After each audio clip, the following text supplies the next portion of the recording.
Hey, good afternoon, good morning, good evening, good day to everyone. Thank you for joining us. I'm Odinato, and I have with me my special guest from Cosmic Force, none other than Steve. What's That's up? right. It's Steve. Yeah, all good in the Cosmic Force world, if that's the right terminology, So I'm not going to I do the think so. cosmonaut terminology like I did last time. Although I just did it, Yeah. I just realized. Yeah. But everything's good in the cosmos. Nice. Everything's good in the CF verse. Sure, we can be hip. Yeah. Well, you've got to get down with the kids, and in these days of texting, I think it's been going on for quite a few years. But there's all these terminologies going on and abbreviations and that. So the metaverse is what we're building. That's what it's all about. Yeah. So good to see you. Yeah, good to see you. Always good to see you and talk to you and pick your brain. And today we're going to do just that. We're going to talk about your awesome project, Cosmic Force, and the white paper that dropped. Was it Friday? It was a Thursday night, Friday morning, or well, we're in different time zones, but it was at the end of last week. And I have read through it twice. I sent you a message, I think, yesterday, telling you that I read through it my second time, and there's still stuff that I know that that's a lot of information in there, really good information.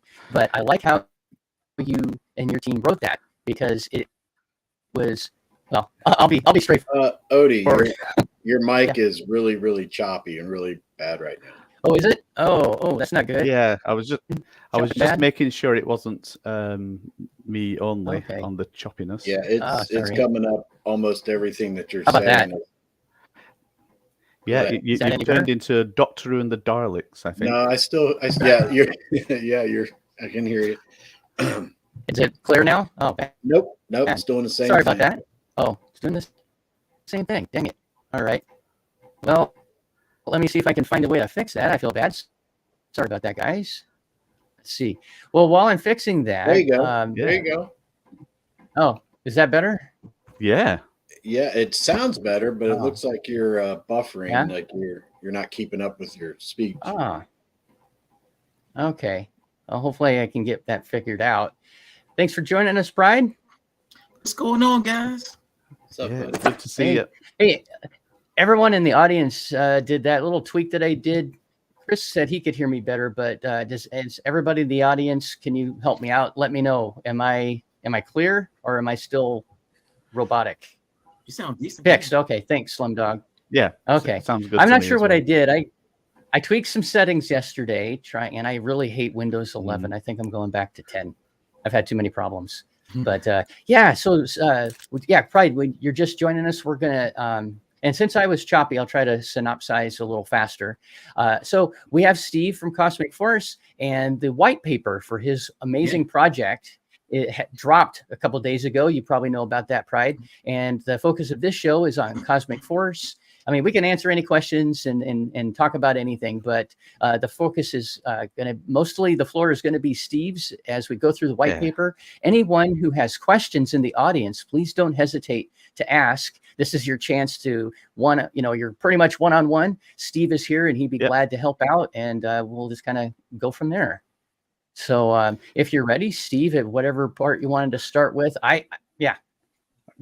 Well, first of all, I'm going to say we're amongst friends. So it's like, no pressure. It's all, I know there's quite a lot in there in the white paper. It's quite a deep dive, a deep read on that. Pride, I got to say, I love your intro. I do love your intro on your last video you did. I think that's great, although you froze just now. Yeah, he has the good content. He knows how to put that stuff together.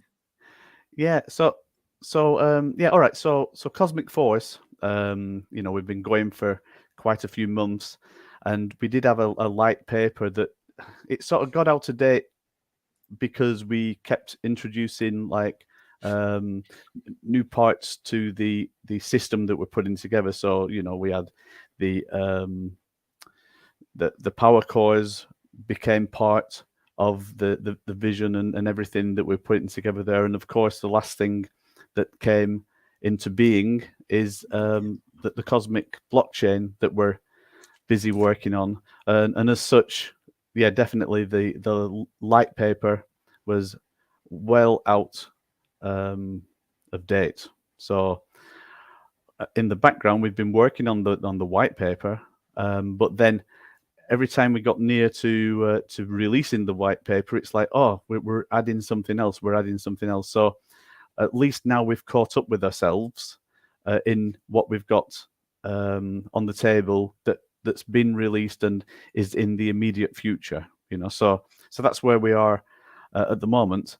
And when you release a white paper, you're sort of laying bare the bare bones on the table, like the bare skeleton of how the project is going to hang together, and you want to make sure that everything hangs together right, and that one part of the project affects another part of the project. And certainly now that we have introduced the blockchain, so we have the Cosmic coin is now part of the Cosmic infrastructure, but also we have a Cosmic Force token. So it's how to present things that it doesn't get confusing. And hopefully we put that together in the white paper to make it like fairly clear on how in the immediate future things hang together. So you read through it, like. What's your sort of feedback so far? Every word. I did my due diligence, like any investor that should be paying attention, right? And this is not financial advice.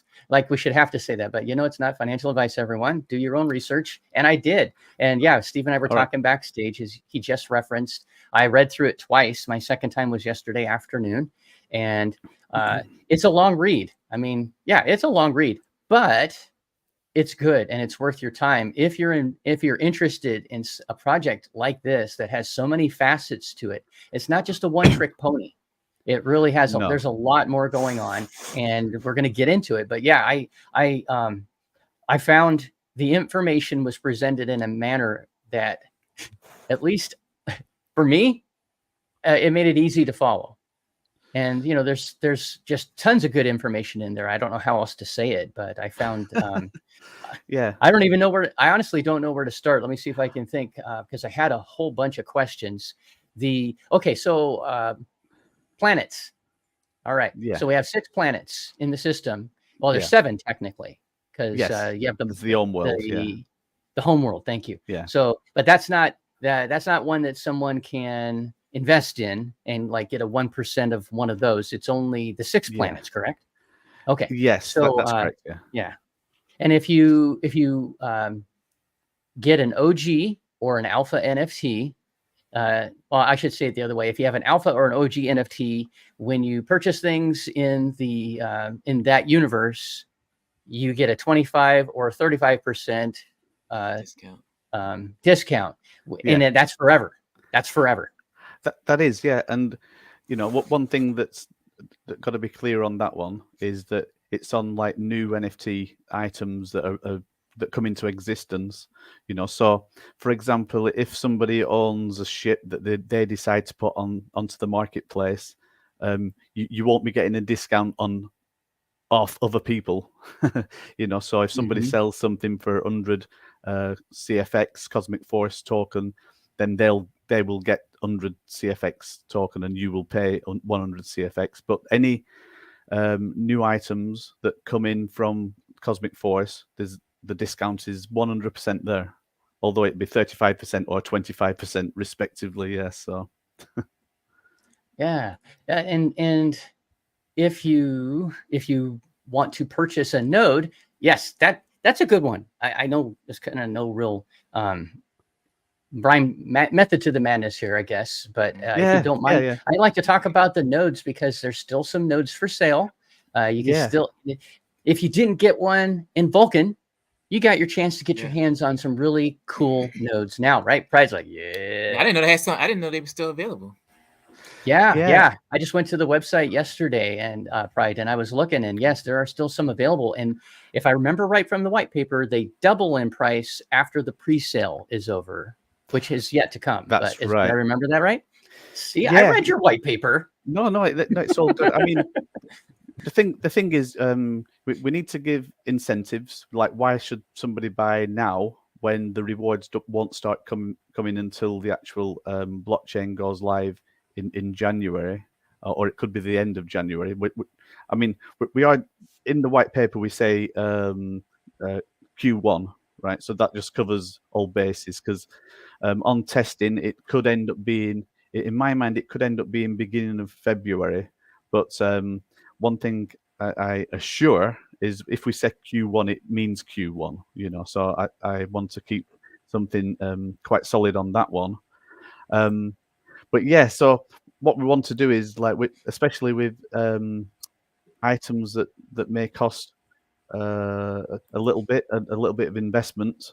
The reward, part of the initial reward, is that if there are any nodes left, like when we go live, then we increase the price. We're going to double the price on that. And not only with nodes, we'll be doing the same with the planet shares as well. So there's so many planet shares that are available of the 6 planets that are there, and we can go through the white paper and talk more on that front.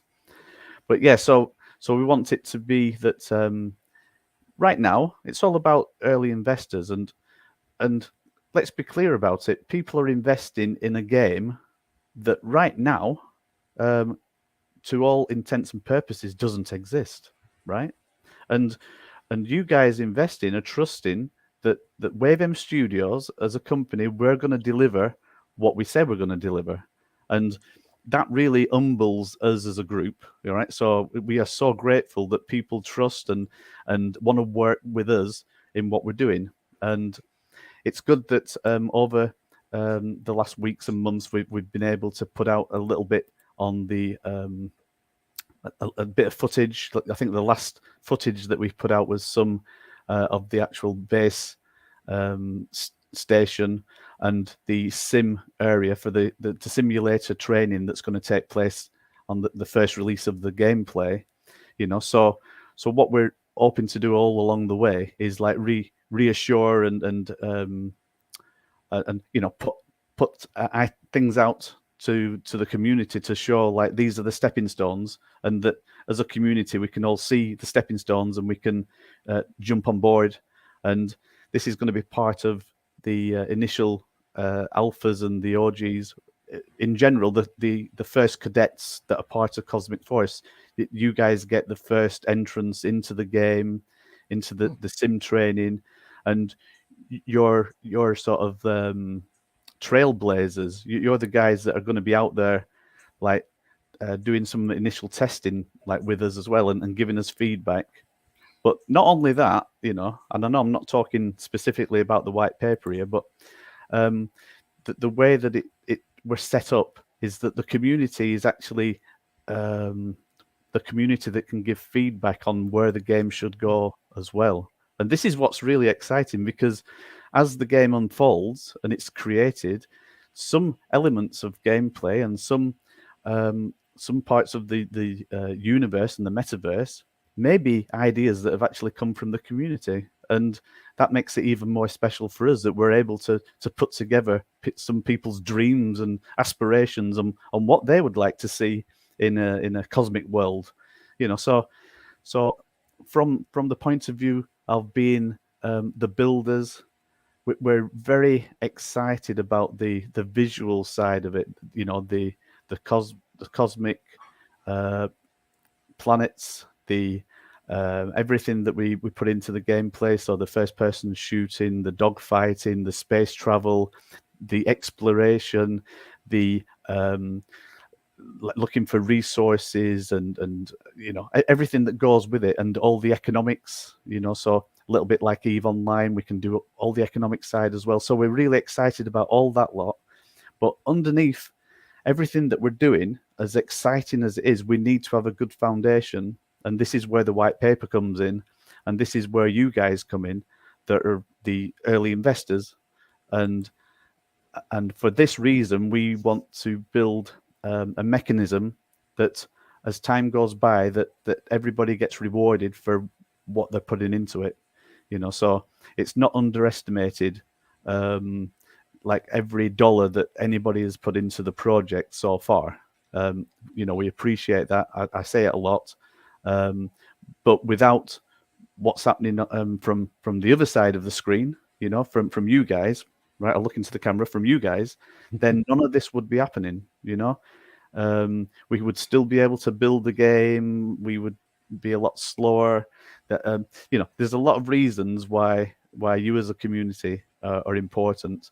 So the white paper today that we're going to go through is going to show you why you're important and why and how there's going to be the feedback mechanism to actually give back to the community, and it'll show the steps that we're going to be taking to become a fully fledged AAA game where we have the mass market and we have all the sort of players out there that literally are coming into gaming and they're literally just wanting to play a game. They don't even need to know about the blockchain or anything else going on, and they're going to be the guys.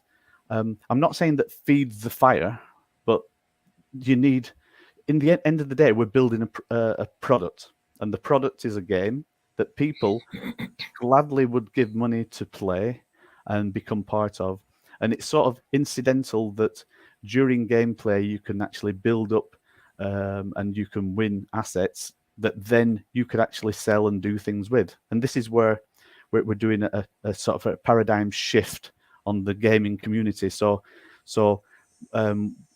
what you end up having as a digital asset becomes worth something. It's worth something within the community.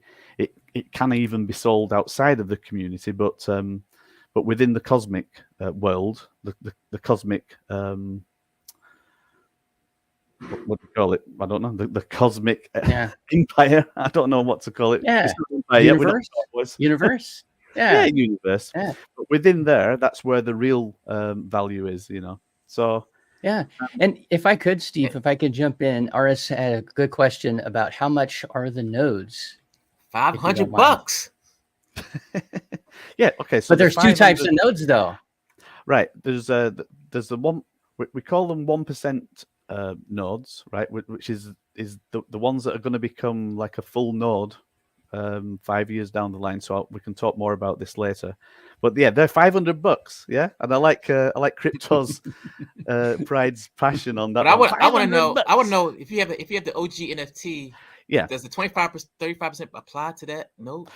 Yeah. So $500 becomes, if you've got an alpha, that becomes $375 with the 25% discount, or it becomes $325 dollars if you've got the OG discount, and so when we go live, them nodes will be like 1,000 each, and like, not jumping the gun. Wow. The way the nodes are working is that you don't have to get a dedicated server. You don't need to do all the things that you might think you need to do with a node initially. That's going to be 5 years down the line. So the nodes are going to be working on shared servers that are decentralized. So we'll be making sure of that, and we'll be running each server as a DAO, which means that the shareholders on the server have the say on what happens with the server, and part of the running cost is built into the mechanism as well. So it covers itself on how it works, and we can look at that in through the paperwork as well. Yeah. So. And if I could, I'll throw this out for those that maybe this is kind of a new idea, or you're hearing video game and pew pew, and maybe you don't do the pew pew, but you want to invest money, because there's really two major parts to this, which is where this comes from. You have the video game aspect, like Steve was alluding to, where some folks won't even care. They don't even, they just want to play the game, which is great, because we need folks to play the game for part two, which is if you want to be an investor, it's either you can do one, the other, or both. I'm going to be both. I would like to make money playing video games. I've never been able to do that before. I always spend money to play video games, and it'll be nice to get a piece. Well, you've got to be good as well, though. You've got to be good. Yeah, you have to be good. Skills. Yeah. And if I was 30 years younger, I still might. But I'm gonna be toast a lot.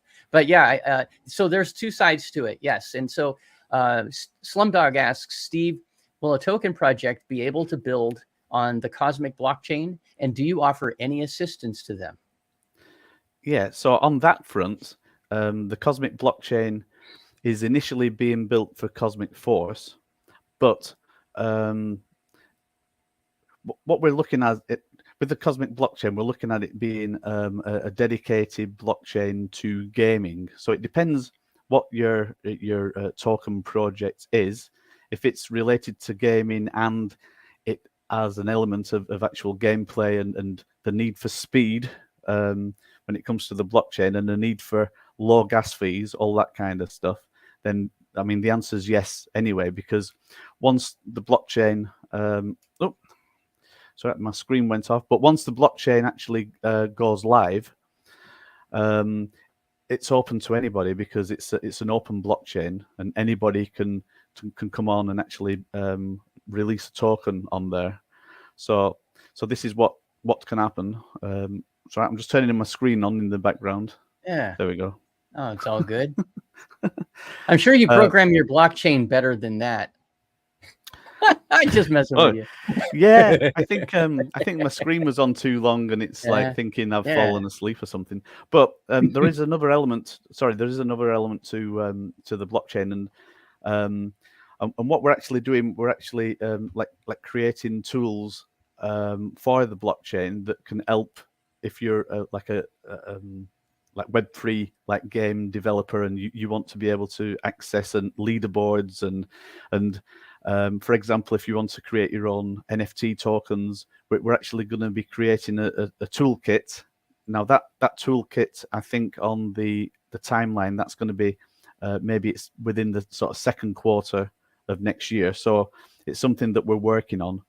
But definitely we're going to be helping third-party developers like jump onto the blockchain. But we would like it to be like game related, like definitely very much so. I do know Slumdog is working on some interesting projects there in the background. So I think it's the gold XRP coin he's trying to bring out. Mm-hmm. Yeah. So maybe there's a gaming element that can apply to it as well. So but we're definitely there for other games as well as Cosmic Force. Hopefully that helps answer Razmataz's question, which I started answering before I brought it up, but it was a good question. So hopefully that helps you, Razmataz. So if you don't get into video games, whatever reason, that's great. But you want to make money, then definitely the benefits for you are you can own a node. Right. They have like Steve was talking about the $500 for the full nodes, as you might call them, and then you have a 0.1. So that's a 1% node. Is that the proper term, by the way, Steve? What should we call them? We're just calling them node and light node. It's just an easy way. Okay. I mean that at the moment they're all node shares. When I say node share, is in the background there'll be initially there could be about 7 servers, so 7 node servers that are running in the background that share the load for the nodes. Now, as time goes on, over the 5 years, that could increase to like 14, 30. It all depends on the load for the actual blockchain, the traffic that's coming in there. Let me, can I ask you a question? Sure. Is there going to be like I know it says max 300, but would that be able? Is that fixed, or will it be more nodes or less nodes, or? Yeah, that will cut into your revenue share if you decide to later on down the line to increase the node count. Yeah, that is a fixed amount that we have in there. That there are more than 300 actually, because the planet. If you're a planet owner, you actually will, you'll get a node. So I think I have it written down what the actual total would be. But and are you responsible for hosting your node as well, like paying the monthly subscription service? Right. So on that front, I think we've lost Odie at the moment. He might be jumping. Oh no, he's appearing on another screen. There's going to be 2 Odies. I have got backup. I don't know what happened. Something froze with the connection. So That's all right. That. So we're just talking about nodes and just going into more detail about the hosting side. And what I've said is that there are a number of servers that will be running in the background, and as a node co-owner, right, like a shareholder in the nodes, your node share will be running on whichever of the servers that are there that we will be organizing to be run on in a decentralized manner. So they won't be running on Amazon, for example. We're looking at a more decentralized way of doing that. So we've got a few ideas that we'll share with the community later. The cost for that, actually, should we do a bit of a Yeah. I'm trying to think now. Should we start from the beginning, or should we talk about nodes? Because there are some more details that can show visually to actually show where the money comes from to actually pay for the servers. But in essence, for anybody that wants to get into owning a node right now, there won't be any additional setting up that you need to do. You won't need to get a dedicated server. You won't need to pay any monthly fees for that. So everything that's laid out is what you'll be getting, So there's 1 million like coins that's going to be distributed to the community of node holders over a 5-year period. So that is fixed and in place. Yeah. So and as far as I'm surprised you already got the node rewards as well. I think you get 23 Cosmic Force coins for each node you have per month. Well, this is how it works out. We can go into some numbers later, but this is how it works out. Yeah. So there's a question here. So Steve, with 0.1% and a 1% Planet NFT, can early investors pick up land spots, or is it randomly selected? Right. So interesting thing is, like, if you're a Planet owner, so it means basically you own 1% of the planet. It's not done in a way where it's like you own that 1% of the land, right? So imagine you were like a owner of the planet, and my 1% it's in the North Pole or whatever, and it's like you end up with some land that you can't really do anything with. That didn't seem to be a good way of doing things. So the 1% actually is 1% right across the board for all the income that happens. So at the moment, there isn't any plans on releasing land earlier to planet owners. Whether that should be a perk for the planet owners, I don't know. We'll let the community tell us about that one. I mean, it sounds an interesting one. Yeah. But here's the thing, right? So when land is released, the first land to be released will be land that's to do with mining. So it's all the mining claims. Then later on, it's the land that will be used to build manufacturing plants or refining plants. And then it's really a lot later down the line that it becomes like more your residential, because in the beginning, it's all to do with surviving. We need to build the resources up. We need to mine. We need to we need to build the settlements, and the settlements will be fairly basic to start with. But then as people start mining more and they find that hidden treasure, they may want to flex a little bit. They may want to have that mansion next to the mine site and all that kind of thing going on. So that them sort of things will happen later on down the line. Yeah. But the important bit is any land that's bought on the individual planets, that 1% of all the sale will go to the planet NFT holders. So the percentage you have of that planet, that's the percentage that will be going to you. And also there's a breakdown of general income that comes in through wider sales on the NFTs as well, that actually gets shared between the planet holders. And again, it's in the white paper, and we can go into a bit more detail on that one. So I like that part, by the way, that it doesn't matter which planet you pick for your 1% or your 0.1. You get everybody. It's split amongst people on all 6 planets. So I think There that's is really cool. well, an element is split. An element is split, but there is still a choice on which planet you're a co-owner, because it's only if somebody buys some land on the planet you own 1% of, you'll get the share of that.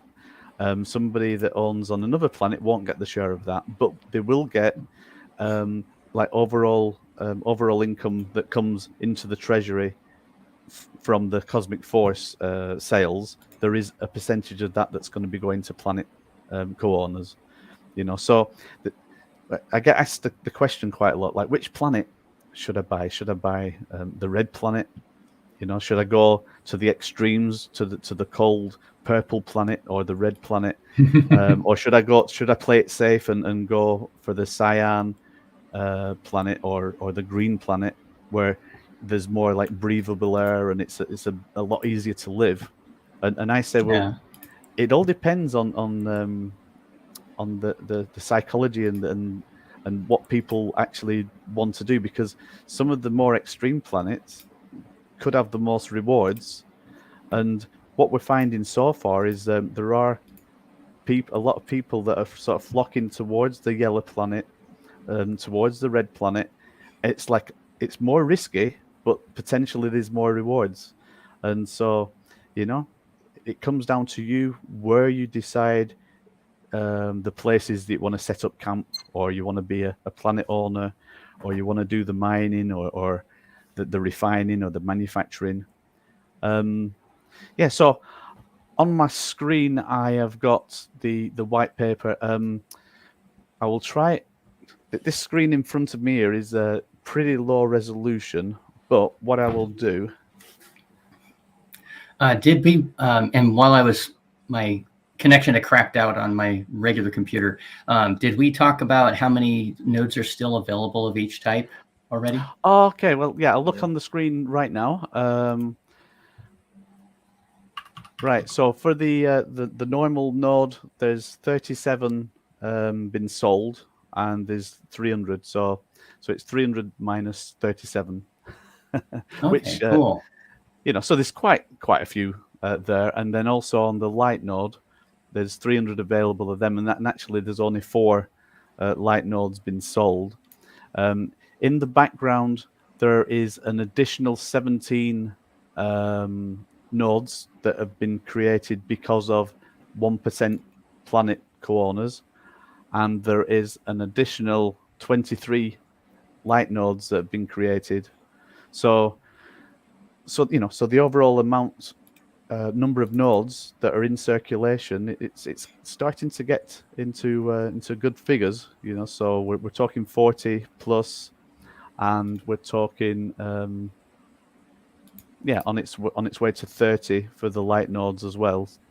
And at the moment we haven't really been pushing like crazy on this one. I think we're letting a little bit of word of mouth happen, where people can talk about it, they can spend time looking into it, and hopefully now with the white paper we can get into more detail on that front. I'll just move a couple of things around on my screen here 1 second.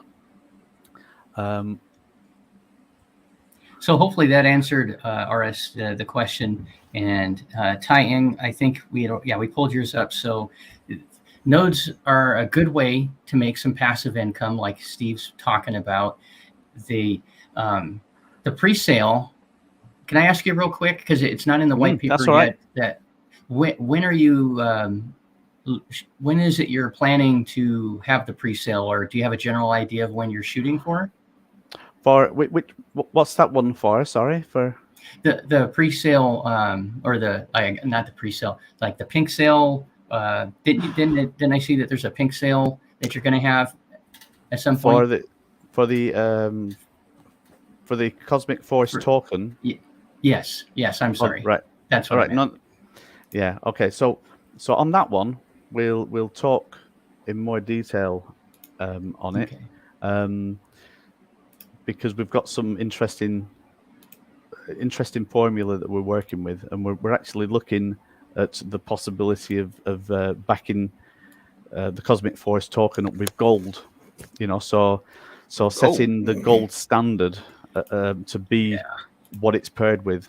And there's a few reasons for that, and it's something that we talked about in the community. And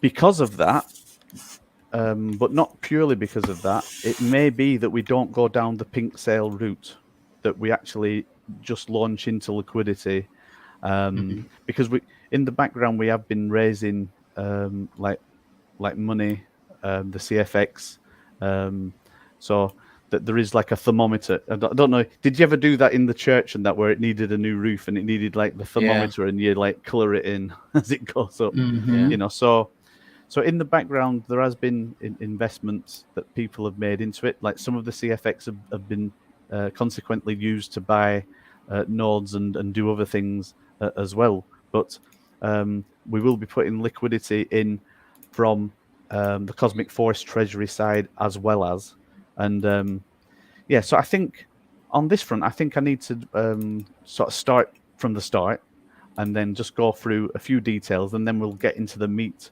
of what I'm talking about with Cosmic Force token. And then we've got actually like the Cosmic coin as well, which is the blockchain coin. When I'm talking, I may need to like look sideways because this screen in front of me is very low resolution and I can't actually read what it says on the screen there, you know. So sounds good. Do what you got to do, man. Yeah. It looks like one of the early 8-bit games. It looks like Space Invaders on this screen, you know. So, but basically, you know, if you go into the white paper, the first screen, it's all about Cosmic Force, and it's just letting everybody know that Cosmic Force is a game. It's a first-person shooter. It's a role-play game. It's going to be it's actually going to be in the future. It's going to be like a mass multiplayer game. So that's what we're aiming for in the future. In the beginning, it's single player, and it's going to be working against leaderboards.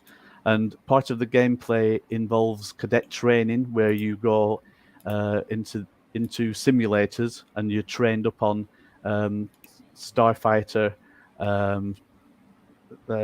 flying the Starfighter, doing the first-person shooter. You're actually going to be able to explore the planets, because we've got all the data in from the planets that is now being programmed into the simulator. So you'll be able to explore the planets in a good initial way. So with the white paper, it actually breaks down into 2 parts. So we've got Cosmic Force, and then we've got the Cosmic blockchain.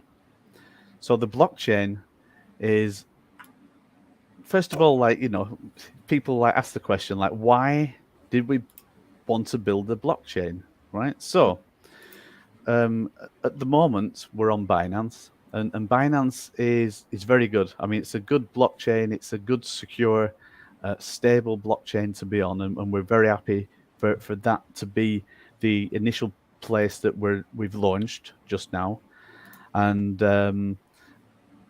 it's where the assets, as far as NFTs are concerned, are secure, like right now.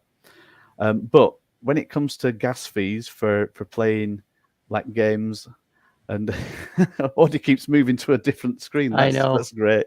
You're like a time traveler, right? But yeah, so we needed to create a blockchain that could reduce the gas fees, that we could be in more control, and it was about speed as well. So we needed the blockchain to be fast. So we decided, and this was actually before some things started happening with Vulcan. We decided, actually, I think we're going to need our own blockchain, which is the gaming blockchain, and the blockchain that we're working on is the Cosmic Force blockchain. It's a next generation blockchain. We're looking that hopefully it's going to be up to 400,000 transactions per second, which, if you look into blockchains, is like pretty damn fast.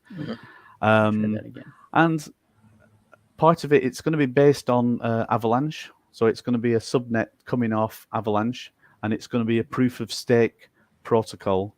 So what that means is that the proof of stake, the stake is the nodes. So the node NFTs are the stake in the protocol. So the more nodes that we have, the more stake there is in the protocol, and the more individual node owners there are, the more decentralized it is on ownership and the security. The cosmic blockchain brings speed, security, low gas fees to gaming, and it's in its first project, Cosmic Force. So I think I just said this last bit here, like the Cosmic Force. Sorry, I keep saying Cosmic Force. It's been a long day. it's not too late here, but your day's mostly over, right? Yeah, I mean, what time is it now? It's only like 20 to 6, for goodness sake. But anyway, the Cosmic blockchain is a proof of stake blockchain, like I said, and I'm saying multiple node validators will be minting the Cosmic coin directly as the validator rewards, rather than mining. So if you talk about like the proof of work, like mining, so we're talking about like Bitcoin, it uses a lot of mining machines. And if I could turn my camera over into that direction, like you'd see that we've got some GPU mining that we had set up for Ethereum, and we did use a lot of electricity on that front. So at least like for the blockchain that we're creating, we are thinking about electricity as well. So we could have gone down the line of making it a mining sort of system, but we decided on making it a proof of stake, and this means that we don't need to do the mining on that. I do know, if you look into things, when it comes to Bitcoin, a lot of the mining setups around the world are actually on sustainable, using sustainable electricity. And I know this is going off in a different direction, but if you look into research on financial institutions and the financial servers around the world and the energy that they actually take, all I'm saying is just do a comparison. Look into how much crypto uses the world's resources, and then how much the world uses on the resource front for traditional financial systems. So, but anyway, we wanted to be. Oh, sorry.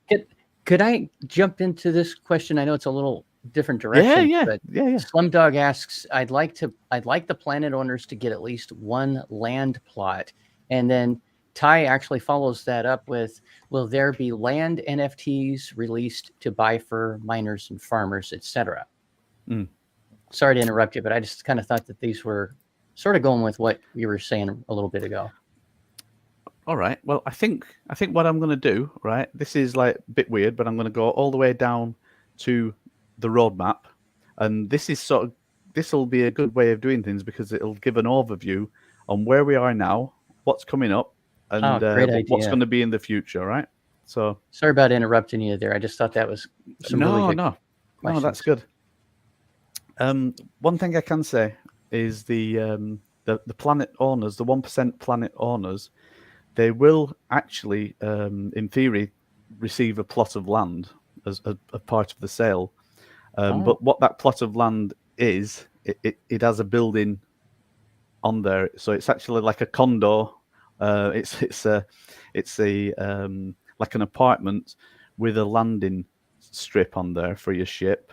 I think I did have images of that the last time, but so we're just looking at that for being like a bonus for the planet owners. So you do get your personal space on there. There won't be a lot of other land. There won't be land for mining and etc. But there will be somewhere to park your ship and a big garage area to put some of your items you've been collecting, all that kind of stuff. So it is part of it. And I will say, like, any ideas that come along, then we're very happy to listen to them. Yeah.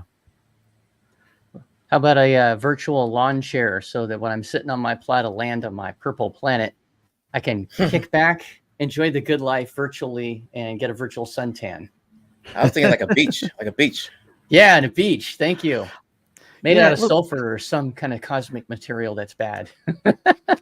I think there's definitely a fun only side to what we're doing as well, because on the home world there's the original city that has been built over the millennia, and what we're looking at is the possibility that as we open up more and more, so we open up more of the base and the land around the base, and then eventually we'll be opening up the city that you can go into, and there'll be bars, I don't know, karaoke bars or whatever that you can go into, and there's things that you can get up to in the city just for pure enjoyment, rather than it's a play to earn. You know, it's enjoy.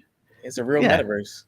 Yeah, exactly. It's a, you know, so in our opinion, like, it's all about enjoying your time. You know, you got to enjoy your time in the metaverse. You've got to be entertained, and you've got to feel like you're doing something constructive as well. You know, so if you're able to collect things and build things and do things, and if along the way you're going to be like earning something as a reward as well, then even better. You know, so. But yeah, can it also be third person? Yeah, so we can switch over from first person to third person. So that's something that we have like built in there as well. Yeah, I think that's pretty cool too. And that was a good question, Yeah. Rickness. If you get a chance, go into the Cosmic Force Discord. There's links there for trailers and such, or you can go to cosmicforce.xyz. cosmicforce.xyz to their website, and there's also a ton of this information. The white paper that Steve's going over right now is there. There's clips, there's a lot of YouTube clips, and you'll be able to see the gameplay that's coming, and there is first and third person both, so it's pretty cool. Yeah. So on this overview, I'll just go through the roadmap and show, like, so in, you know, the first quarter this year is I would say the end of last year we were already working on things. We were like putting ideas and thoughts together, and if you remember, we put like a video up that was showing a starship flying into a base and landing, and it was a bit of a spoof because it was safuu at the time, and really it was a little bit of a spoof type of video that we put up, because it was all about fighting the FUD, which is quite funny to talk about that now. And at the time we were also looking at being part of the hackathon, which it got delayed and delayed and delayed, and it's hopefully like something's going to happen, and there's going to be room for developers and game creators to do something on that front in the new I was pronouncing it wrong, Vitruvio blockchain, you know. So Vitruvio. Yeah. So then I think it got to Christmas, and then we thought, you know, we just got to start. We just got to start, and it started in earnest properly on Q1. So this is where we formally sort of putting the team together. We continued market research, and we launched the CFX Cosmic Force token, and we started the pre-sale of the Alpha Cadet NFTs and the OG NFTs, and in the background on Unreal Engine, start building the actual like gaming side of it, you know. So Q2 we introduced the what we call the Power Core NFTs, and we're going to just go down the list and talk a little bit more about Power Cores. Power Cores are going to be very, very important, and they're going to be a fundamental NFT that's required over time to energize activities and the equipment and the mining setups that you've got. Then we started to build the 6 colony planets, and if you've been with us over the last few months, you would have seen a few sneak peeks of some of the planets. And I don't know, I'm feeling a little bit like people want some visuals, don't they? You know, it's like Yeah. it's a bit plain Jane. We can isn't it? barely see that. We can barely see that roadmap on the screen.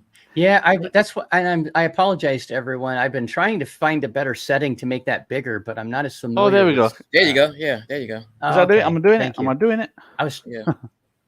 See, I switched this around a few times. I thought, oh, the thumbnail looks like that would be big, and then we would be small, but then it hid Steve and stuff. So. All right, just wait. Is it my fault? Was it my fault because I've got this? I've got it funny size. Let's have a look. Oh, perfect. Thank you, Pride. Is that better? There we go. Yeah, that's great. Hey. Cool.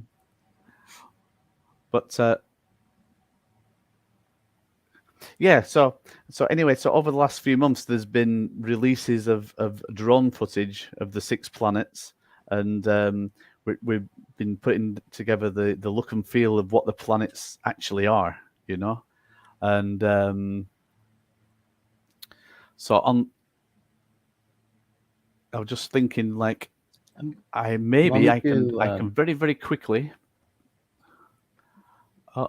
share this tab instead. I was going to see if I can pull it up. Oh, yeah. If you have it faster, then yeah, let's just go in. Let's go in, right? So I didn't realize it would follow me and actually do stuff here. So yeah, yes.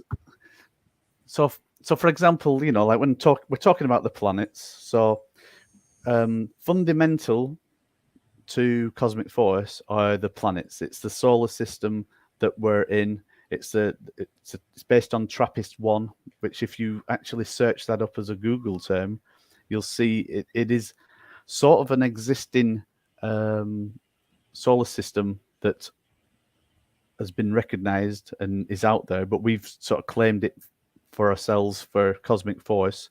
And what it brings some realism to everything. So the statistics and the size of the planets and the distance from the star, all things like that are based on known factors. So we try and make things as realistic as possible on that front.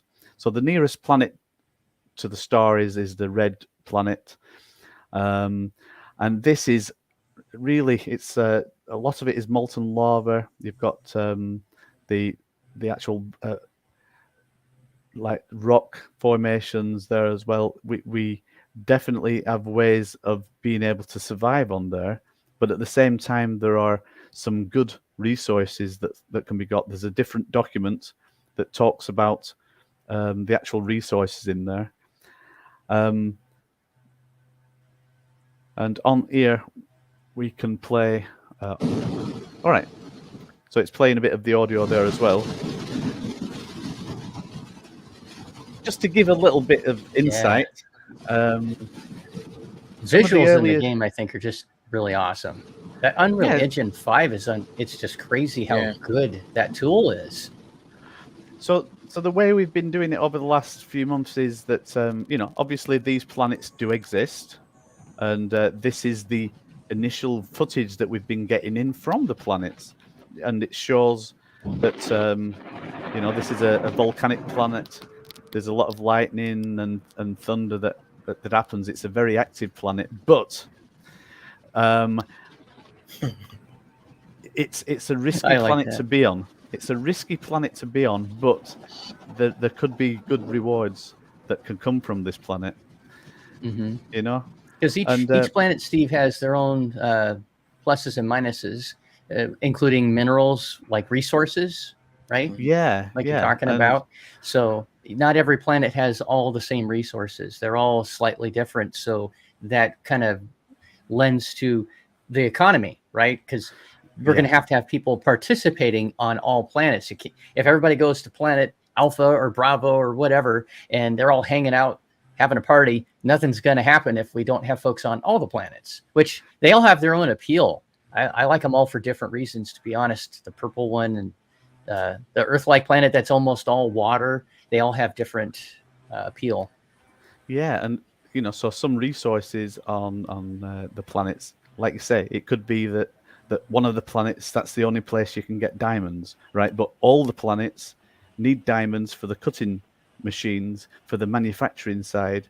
Another planet might have some of the ingredients that are required for the computer boards, and so there's this economy that will build up over time where there's interplanetary trading going on.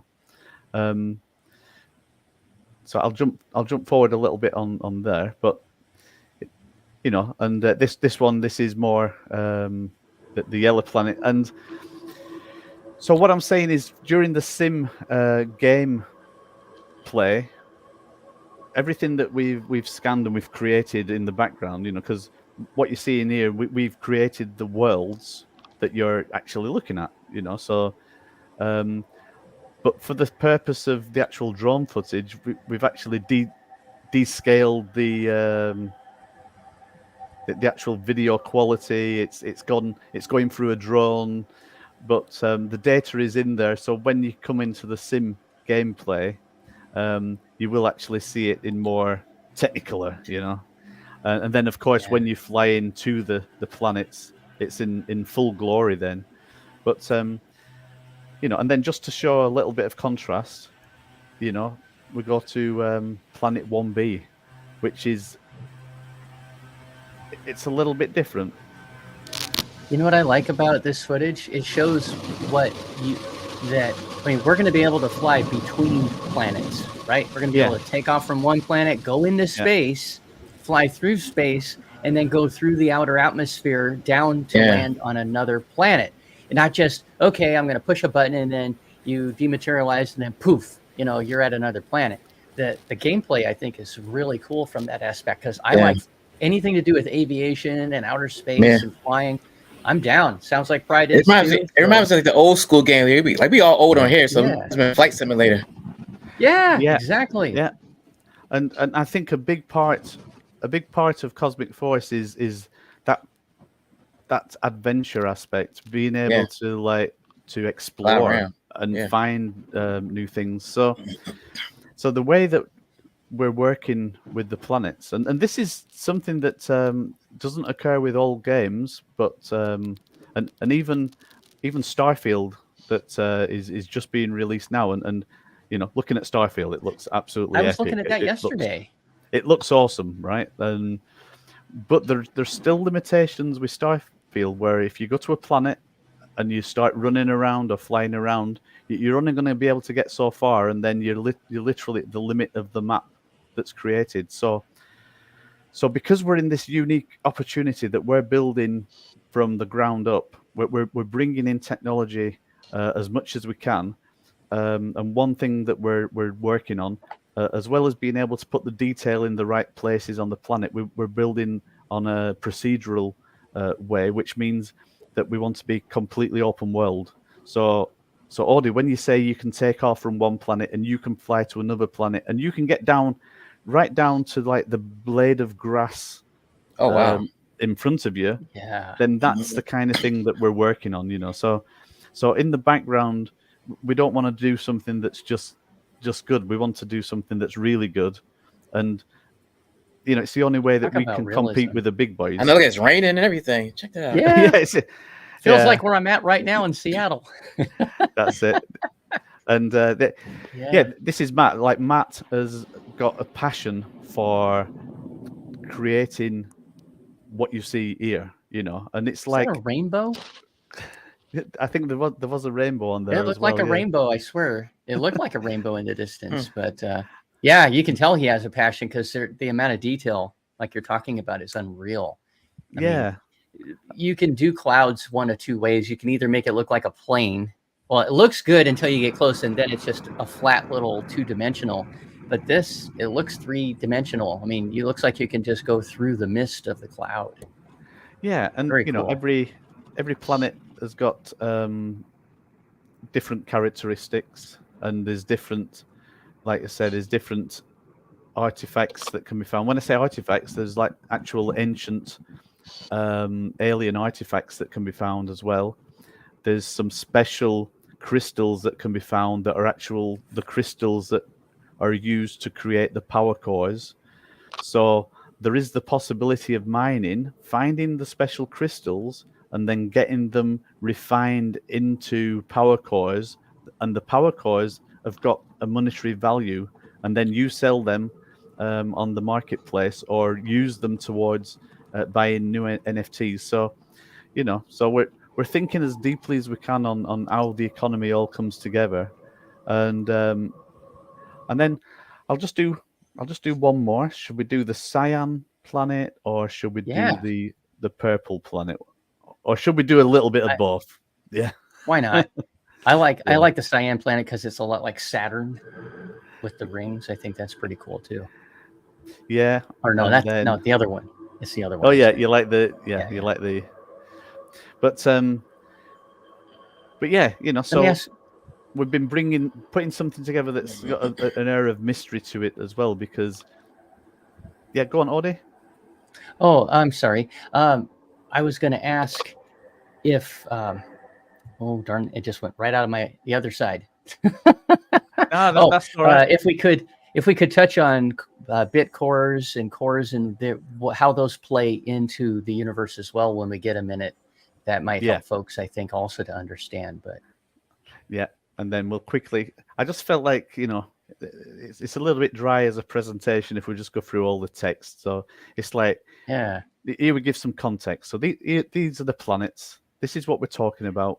But we're talking about a civilization that escapes from Earth because Earth is a distant past memory. They travel through space on a pre-set target to come into this TRAPPIST system, and they end up being on the home world, and they're sort of stranded a little bit on the home world because the technology that they've brought, they haven't really got the technology to carry on exploring the planets. And then they discover power cores and they discover ancient artifacts, and they're able to take elements of the ship that they brought, and over a period of time they're able to build these ships to then start exploring the other planets. And then it's all about settling on these other planets and building up the resources and basically carrying on civilization. So that's the backstory on what it's all about, and this is what the planets look like. So we can talk about power cores. Just to show very quickly, the purple planet. I remembered. So would you be able to land your ship on your property, if you will, or just anywhere on the planet, whether you own land or not, and just kind of kick back, relax, and because the planets rotate and they orbit their sun, etc., they have days and nights, right? So would you not be able to hang out and watch the sun go down and the sun come back up? Yeah, so that's an interesting question, and it's one that we're exploring as well, because these are procedural planets, and they are and each planet, if you look into the details, they all have a different sort of rotation around the sun. Like I say sun, it's a star, but and also they've got the how long a day is for each planet, and it varies very much. So the question is, if you went and land on the other side of the planet that's in the dark, would you be in the dark? And the answer's got to be yes, because they exist. And then if you're on the planet and they're actually rotating, will you come from the dark into the light? And the answer again has got to be yes, because that's that is what's happening. That is the actual physics of the game. That's what's in there. Yeah. That's why I wanted to point that out. That's how deep you guys are going into this stuff. Yeah. It was a rhetorical question, but yeah, I think that I'm a space geek, right? Pride's a space geek. We're all space geeks. And if you like that kind of stuff, I just think that's cool, because you could be hanging out, doing your thing. Yeah, you could be having a, what's that? Odie wants to take a honey to the purple planet and listen, play some Purple Rain. That's right. Purple Rain with my Mrs. Onato. Purple Rain. Oh no, I'm singing. But one interesting thing is, because these planets are so big, and some of them that they might be like slightly smaller than Earth, or the same size, and so imagine that you could travel anywhere on the planet, and you can do the same with these planets, and some of them have seas, etc. But you could land on an island somewhere or a desert, and you're in the middle of nowhere, and you can explore and look around, and there could be when we're in like the multiplayer mode, there could be like hundreds of people on that same planet, but you're walking around or you're flying around and you never see anybody because it's so big and vast. So we will centralize places of interest, you know, where the main settlements are, because you need to have the place that people can come together. But if you wanted to wander off into the sunset and come back a month later, you could do that. You're most welcome to do that, and that's the thing that's exciting about it, you know. So you can play it any way you want to play it. Yeah, right. So you don't have to be set to one storyline or one path. You can do a little of this. You can do some mining, a little manufacturing, get some blueprints, make some stuff, go sell it on the market, and then shoot someone who's wronged you in the market. Yeah, you can do Indiana Jones on them. Yeah. Yeah. So the thing is, yes, there is like an overall story and a push that we need to put into the game, and it literally is at the moment. The story is you're there on the home planet. You're going through your basic training. You're going to go through simulator training. At the same time, the starship that you've got is in the progress of being built. You may see it in a few stages of completeness, you know, of it being complete. There's an off-world space station that is actually being built also, which is a staging post for the transportation to the planets.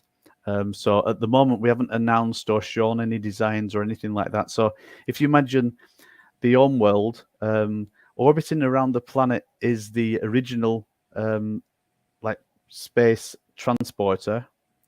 That this is like old school technology. So it is somewhere that you'll be able to go and explore and see some of the old tech that was in there. So this is going to be, there's going to be some missions that are based around that. Then there's going to be missions that are based around the new space station. This will be the initial flying that you'll do in your real ship. And then it's the staging post, and it's like, right, now you jump on a transporter and you're off to whichever planet you want to be going to. You know, so that's the general push. And then there's going to be a few surprises along the way. So overall story, individual missions, leaderboards, and just a way of pulling it all together, you know. So what we don't want it to be is restrictive. We want it to be like, you can do whatever you want to do, but there will be a direction. And if you want to be like the first person to be on certain planets, to look around and do whatever, then you'll be following the narrative as it goes along as well as the game releases. And something I just wanted to talk about on that front is there's a lot of games out there, and you know, you've seen what we're putting together so far. You've seen some of the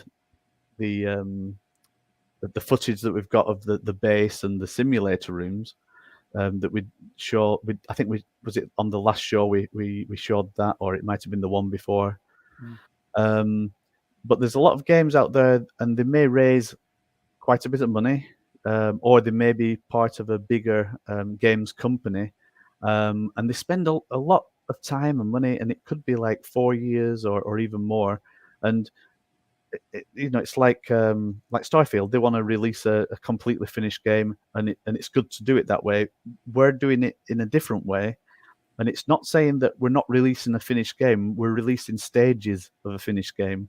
So the first stages are the simulator training, and then the next stage will be more simulator training, more exploration on the home base, and it's just going to get bigger and bigger as the sort of metaverse unfolds to the players. And it's the way that we can release earlier and not be developing for 3 years and nobody sees anything, you know.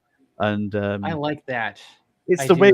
It's a risky way of doing it. We're playing it risky, by doing it this way, but at the same time, we get early people in the gameplay, we get early feedback, and if that means we do early fixes or early changes, or the feedback's all good, that's great, you know. But as we go on, it's just going to get better and better, you know. That's what I'm saying. So Q3, and that was all about the pre-sale of the Planet co-ownership NFTs, the gaming blockchain evaluation. We started looking into that, and then of course we announced Cosmic Blockchain, and also then the Cosmic Node and Light nodes have been launched, and we've partnered up with a company called SparkNet, who are a partner to Avalanche. So in becoming a partner to SparkNet, we become a partner to Avalanche. So are you asking a question? Cool. Who is SparkNet? Is that what you were going to ask? No, I was actually going to say, because I already know, but I do appreciate you mentioning that. Now, I was going to say Avalanche. I like that. Is it because of how fast and how cheap their blockchain is, correct? Yeah. So in the beginning, when we were doing research, it was between Cosmos and Avalanche, and Cosmos nearly had it, but then with the functionality and the support that we could get from SparkNet, it just tips us over the edge for Avalanche. Avalanche seems to be a flexible blockchain that runs like pretty fast. The way that SparkNet are integrated into Avalanche makes it even faster, and there's a lot of extra functionality and extra things that are going to be coming out along the way with SparkNet that's going to make it even more exciting to be part of what they're doing. And one good thing is because they're working with other game companies as well, right? So that they're in the ecosystem. You know, Cosmic Blockchain will have its own individual blockchain on a subnet, which is part of Avalanche. SparkNet are working with other developers and other game companies, and they'll be creating like their own blockchain, which is geared up towards gaming. But what it means is that there'll be like central listings, I guess a little bit like Steam or whatever, but not exactly like Steam, where Cosmic Force will be featured on various listings. I think that's what I'm getting at. So we will become one of the games up with other games that are part of what's going on there. You know, it's kind of like a centralized place like Steam, like you're saying. Yeah. Where people can find you. They can find others, but they can find you. And can I throw something in that I think is really amazing about your project? You guys can throw anything in, because I do talk a lot. the wallet. When I was rereading the white paper last night, and it didn't hit me the first time I read it. The second time I read it, I was like, wait a minute. You want to talk a minute about that? Because I think folks would really, we've had a few folks that have said, hey, I'm not really into the gaming aspect, but there are some people that are, and I think that this is good for them. Yeah. So on that one, this is where we're up to now on Q4. But if I just fast forward and I go to Q1, so I have got something in Q2, right? And the bottom item here, it says launch easy player sign up via debit card PayPal solution. And that's what you're talking about, isn't it? Yeah. Mm-hmm. So on that one, like where I can go on that one is to our mission. Is it? I think it is. Right. So first of all, I just want to like cast your eye on this. This is Cosmic Force. This is the original 8-bit shoot 'em up game that we did. It's a full 8-bit game that you can play. It's in the style of Defender, Galaxian, and Vector Graphics 3D Star Wars. I'm going to say this right now. At some point in the near future, before we go live with Cosmic Force cinematic version. You're gonna bring it back? Well, what I'm going to do, we're going to be doing like a little bit of an airdrop. When I say airdrop, I think it warrants being an NFT. And what this NFT is going to be, it's going to be to every single alpha, and basically every cadet is going to get an NFT airdrop, and this NFT is going to give you sort of part ownership of the original 8-bit shoot 'em up game, and in there will be a link it's the planetary storage system, so it'll be a persistent storage of the source code for Cosmic Force original, and you will have it locked into your NFT. But as well as that, there'll be some supporting documents where you can actually download the executable, and you can run it through an emulator on your PC, and and you'll be able to do your shoot 'em up to your rights content of the original 8-bit game. So this is something I've said on this show.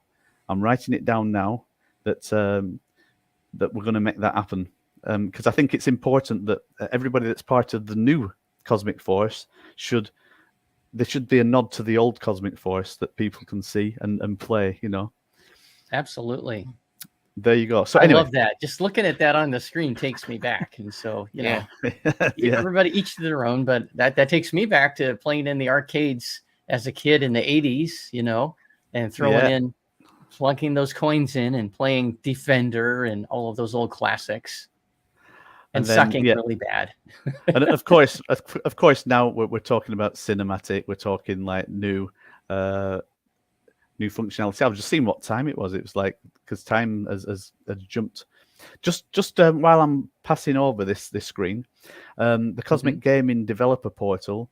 This is where we're going to be creating some SDKs for fellow game makers, and like Slumdog said, these SDKs will be available to guys that want to do like Web3 integration on the Cosmic blockchain. So that's a great thing.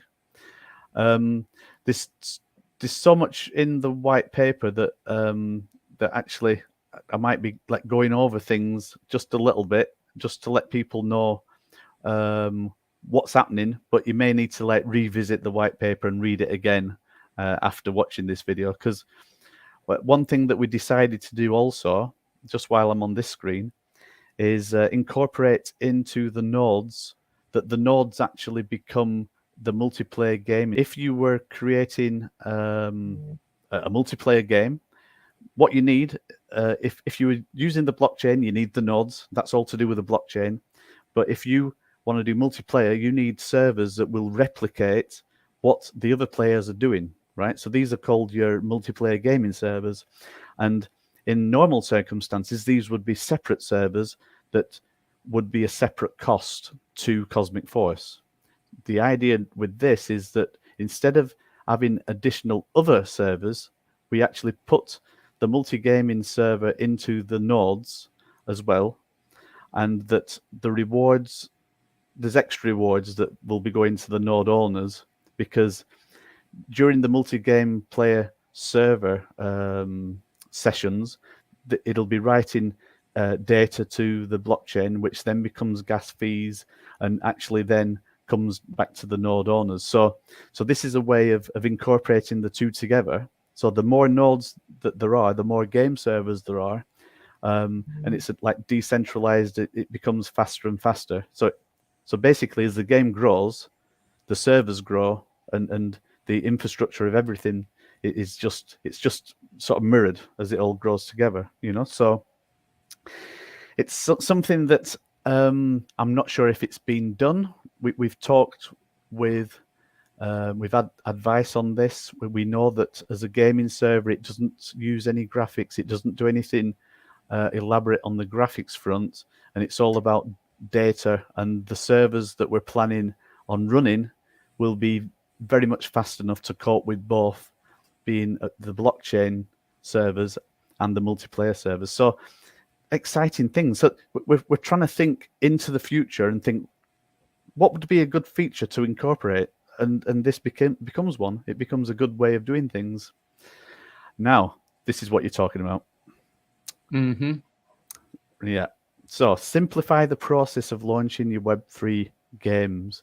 And I've been sort of focused on this. I can see there's quite a few sort of people in the chat there. And I always like to point out Fowler because he is number one.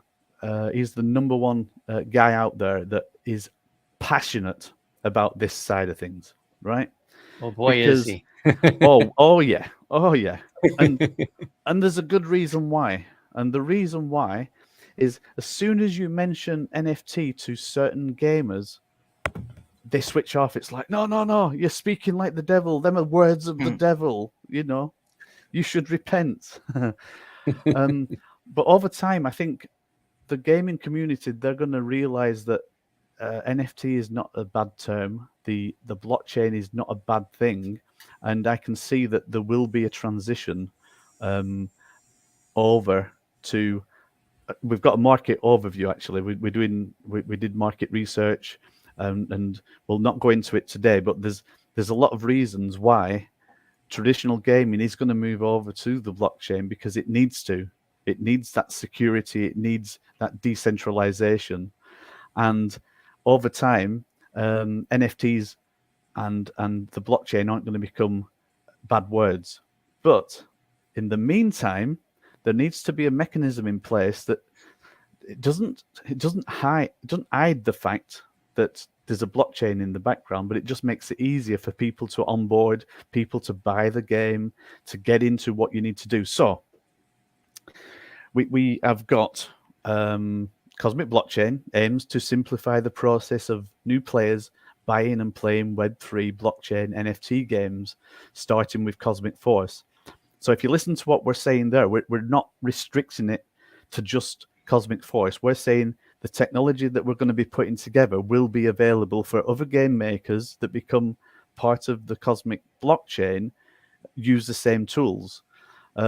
So through this process, there may be partnerships that we put together with companies that do the on-ramping, the off-ramping side of things, because we need that interface to be there, especially if we start talking about PayPal and all these sort of things. Then we need to talk to PayPal. We need to talk to a partner of Visa. Interestingly, my background for the last 8 or 10 years has actually been in payments. So when it comes to taking Visa payments, doing chip and PIN payments, everything to do with contactless, I've done it. That's what I've done for 8 years. So I know about that. Wow. Now the interesting bit is how to bridge that between the blockchain and traditional fiat payment methods. So that's the interesting bit. And there's a lot of companies out there that are doing great work that we can work with. And I know Pride. I think he's always talking about like certain companies that do that kind of thing, like now for off ramping, all that kind of SPRITZ. stuff. So that's it, SPRITZ. That's the one. Mm-hmm. So with this, the current process right now is, we create a wallet and we securely store the seed phrase. We on ramp whatever method we use to some fiat money, and then we can put some money into our wallet and in whatever crypto you want. Then we go, maybe go to a DEX or a central exchange and buy tokens, make sure that we've got the right token in there to cover gas fees. And then we find the right place to buy the game, buy the NFT if it requires the NFT to play the game. So then we buy the in-game NFT and then we download the game and we play it, right? So that's pretty straightforward. Nothing wrong with that. That's normal, unfortunately. What's stopping people doing that? I don't know what's stopping people. You can just do it. Or you could do it a different way, right? And this is for, I'm thinking like some players later on that, that they're not too bothered about the economics side of gameplay. They're not too bothered about being a baron, being like a big landowner. It's like they just want to play the game. They just want to. They've seen videos of it. They've seen all these reviews. It's this looks great. I just want to get in. I just want to play it. That's all I want to do. So a different way of doing it is using some traditional methods. I say traditional computing web methods that are out there right now. And we've all done it. We've all signed in using Google or Facebook or your Apple ID. And, it could even be something that's not even listed here, right? So we're not saying that you need to like KYC. You need to like completely fill in your home address and your doctor's name and all that kind of stuff. You just need to log in with some service that you're associated with that gives enough security to know that you went through certain processes with them. So if you're authorized through them, then you can be authorized through what we're doing. In the background, a custodial wallet will be created because there still needs to be a crypto element to what's going on in the game, and then you'll buy the in-game NFT using your debit card or PayPal. Now that even that sentence won't be there to the person jumping on. All they'll see is that they're signing in with Google or Facebook or some other method of signing in. It creates an account. In the background, it's created your crypto account, and there's a link there now, $25 or whatever it was for you to play the game. There's a link there for you to download the game, and there you are. You're a cadet, and you're in, and you're playing.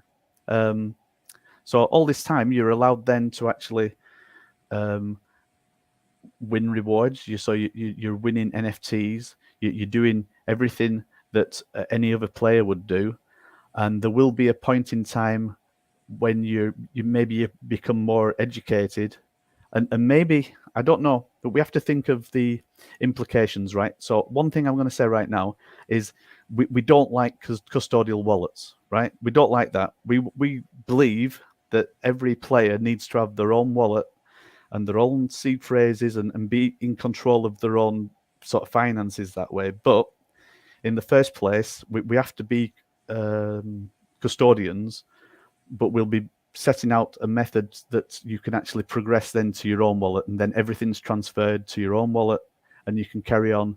And maybe it's at a point where you can win so many rewards up to a certain value. After a certain value, then it's going to be pushing all the time. You need to secure your wallet. You're using a custodial wallet. It's time to go through this process. By that time, I think a player will be committed, and they'll understand the value of what they've got. And I think they will then go through the process. So it's not an easy egg to crack, this one, but it's one that's necessary. What do you think? I like the way you're going with that. Right? Go ahead, Pride. Yeah. I was going to say, I got to take off, guys. Sorry, but I got to check that out. Man. No, thanks for being here. Always appreciate it. Yeah, I appreciate it. Yeah. See you later, Pride. See you. I like your solution, Steve, that you guys have, because it is a pain in the butt. It's a serious pain in the butt to get into crypto. And if, like you said, if you're someone that just wants to play the game, I just want to go pew pew for a while or hang out at my on my planet or whatever, you can just, if you just want to do that, that's great. If money is not on the brain, you're not doing this for passive income or whatever, that's cool. The fact that you're going to make this so easy, so any of us can talk to our friends, our family, which is what we usually do when we see something, we buy something that's fun, right? Oh, I just bought Doom. You got to check it out, boom, boom, boom, and or whatever it is, right? I love Doom. Or Candy Crush. Fantastic. Candy Crush, yes. You're pushing it now. Yeah. And so whatever it is, I think it's great that you're making solutions like what it says, cosmic blockchain solution.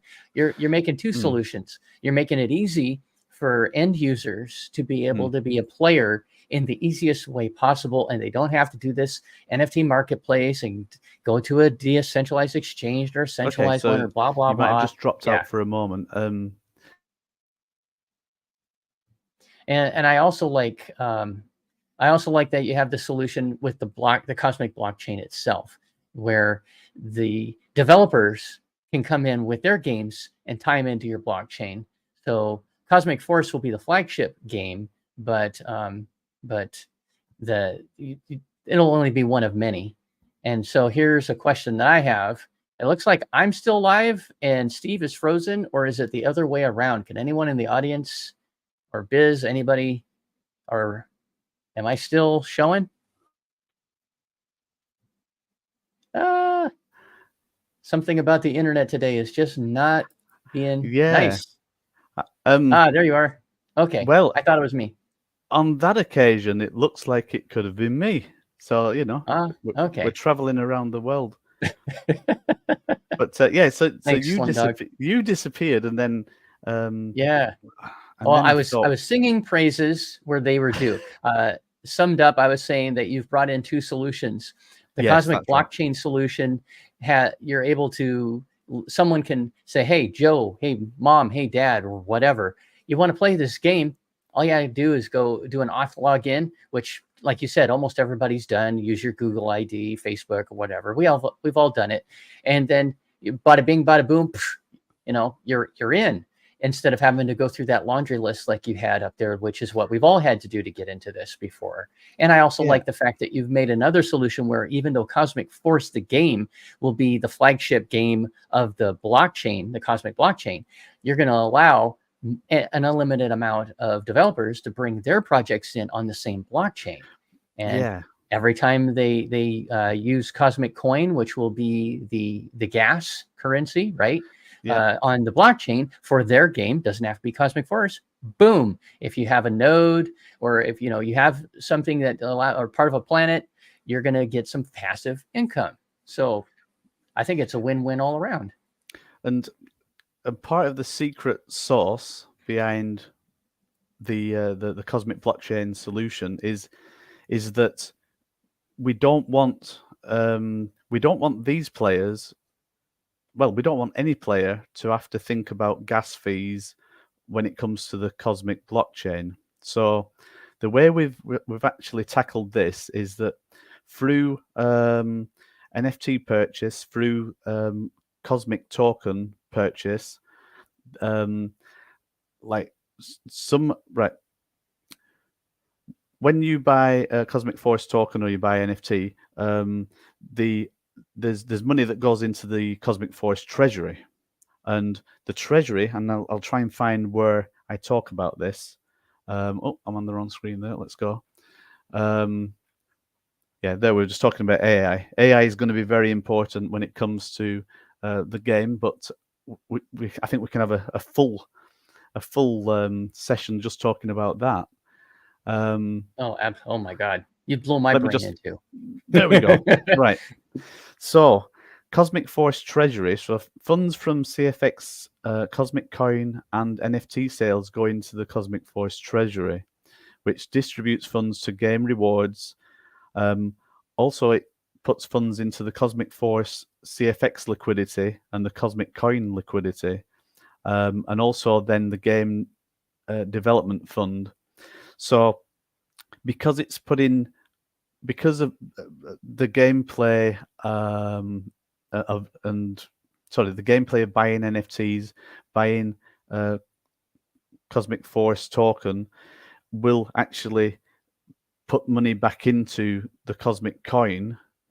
There will be a pool within the Cosmic Force treasury that is actually covering gas fees for players, right? So, for example, if we just talk about someone that's come along and they've paid the US dollars to play the game, they've paid US dollars, and they don't even know about the blockchain. They're just playing away, and in the background, there's little bits of costs that are coming along because it's actually right into the Cosmic blockchain. But we can calculate that over like time, it's never going to exceed the amount of money that they've put in to purchase the game in the first place. So that $25, there could be like for the amount that they're actually playing initially. It's a bit like It's a bit like you know, when you get like the number of people that buy minutes for a telephone, and they may pay like a fixed amount, right? And then if you average right across the board, and you might have like 10,000 customers, and they've all got the capability and the possibility of having like so many hours of phone calls, but on average, it's less than 5% is actually used. Maybe they use more data than they would actually phone calls, but just because you've got that capacity there, when you average it out, like some players may exceed what the allowance would actually be, but it would average out because a lot of players may not, or whatever. So cut a long story short, we want to absorb the gas fees, but we're not saying that there won't be any gas fees, because there needs to be gas fees to pay the node owners, because after 5 years, and we can talk about node owners in a moment, after 5 years, it becomes purely gas fees that the rewards are for the node owners. So here, this section here, we're talking about the cosmic economics, and you know, so if I just go back up, so the game itself is all about NFTs. I'm just keeping my eye on the time as well, and I'm conscious that there's a few topics we need to cover, so I'm going to skirt over some things. So, and if it helps to know, I have to start getting ready for work in about 20 minutes at the top of the hour. So will that work okay? Yeah, if we've got 20 minutes, then we can go through the important parts that we need to cover, and we'll be able to round it off. I'll try and give 5 minutes, a good 5 minutes, for answering some questions as well. So if everybody's ready, like, strap yourself in. I'm just going to go through what's going on with the cosmic economics, and then I want to get up to the point where we're actually talking about the cosmic coin as well, because that's the new kid on the block. So Cosmic Force is an NFT game, so it's all about NFTs. Funds from NFT sales go into the Cosmic Force treasury, which pays out rewards, covers the direct running costs for Cosmic, and there's actually incentives along the way for players. You know, we want to build incentives into the game that it keeps people in the game, and they want to play it more and more, so they want to enjoy it, but also they can win more NFTs, and it's really putting gamification into the economic side of things as well. And to answer some questions that I might have seen earlier, is you don't need to just play the game. You can actually become an investor and a planet owner and a node owner and earn in a different way without playing. But if you do play, the initial training and the initial gameplay is going to be all about the leaderboards, and you're competing against other people doing certain missions, whether it's in the simulators, and the people that come up on top will be, you know, and I wrote down here, there's going to be diamond, gold, silver, and bronze levels for the top levels. So there'll be 4 rewards at the top of every tournament, and these are the NFTs that you get that you can then sell on the open marketplace. So going forward, we talked about the treasury. We did talk about planet co-ownership, and this is income based, and you get the income from the land distribution on your planet, plus you get income from the actual central income that comes into Cosmic Force. Mining resources. Now, the mining resources, refining and manufacturing, it is listed in the roadmap, but we haven't put the details down of any pre-sale, because there is a pre-sale that's going to come, but it's going to be probably the end of October. So when we have the finite details, we'll put more detail into the white paper. So it'll become version 1.1 at that point. But mining resources, you can decide which planet you want to co-own or mine or settle on. all mined resources will be traded in the marketplace and can be used for refining, manufacturing, or building. So when you're mining, you may be mining and you're getting some raw materials that then may be needed to be refined into a finished material that then can be used. So like ore becoming steel or becoming iron, actual physical metals that can then be used directly. So this is the refining that happens. Steve, if I can ask you, are you the screen share? I don't know if it's matching what you're looking at. It's still on our mission, but you're in cosmic economics, right? Isn't that where you were reading from? I just wanted to make sure, because what you're talking about, the screen still shows that we're on the cosmic blockchain solution. Are you able to see that? I just wanted to make sure I was tracking with you. Well, that's crazy, because on my screen, like looking on my screen.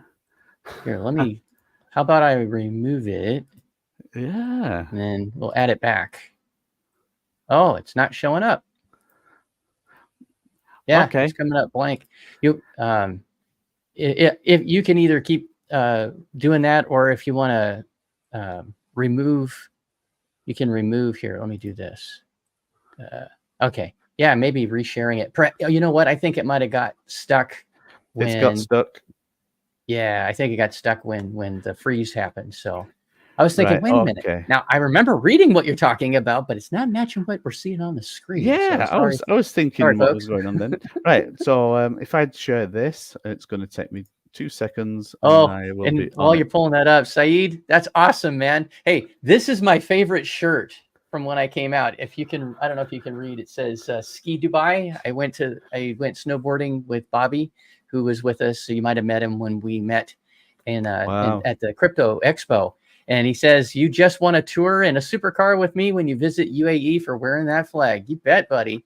Wow. I do plan to come back. So you're on. Say, I will absolutely accept. Well, I wear this shirt all the time. And check it out. See, there you go. How about that, Saeed? Cool shirt. I love it.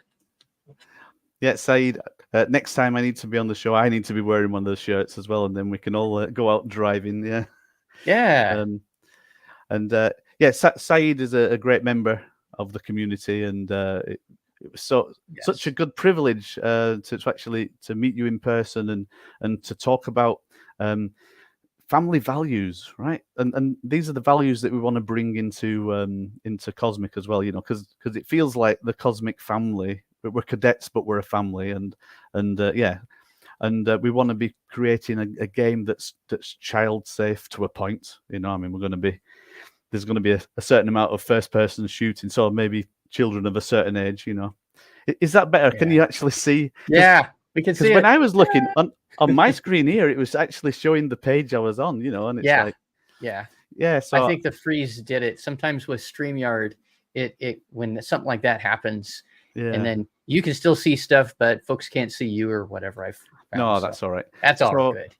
So just to show you on screen, I covered like the Cosmic Forest Treasury, and we did talk about planet co-ownership.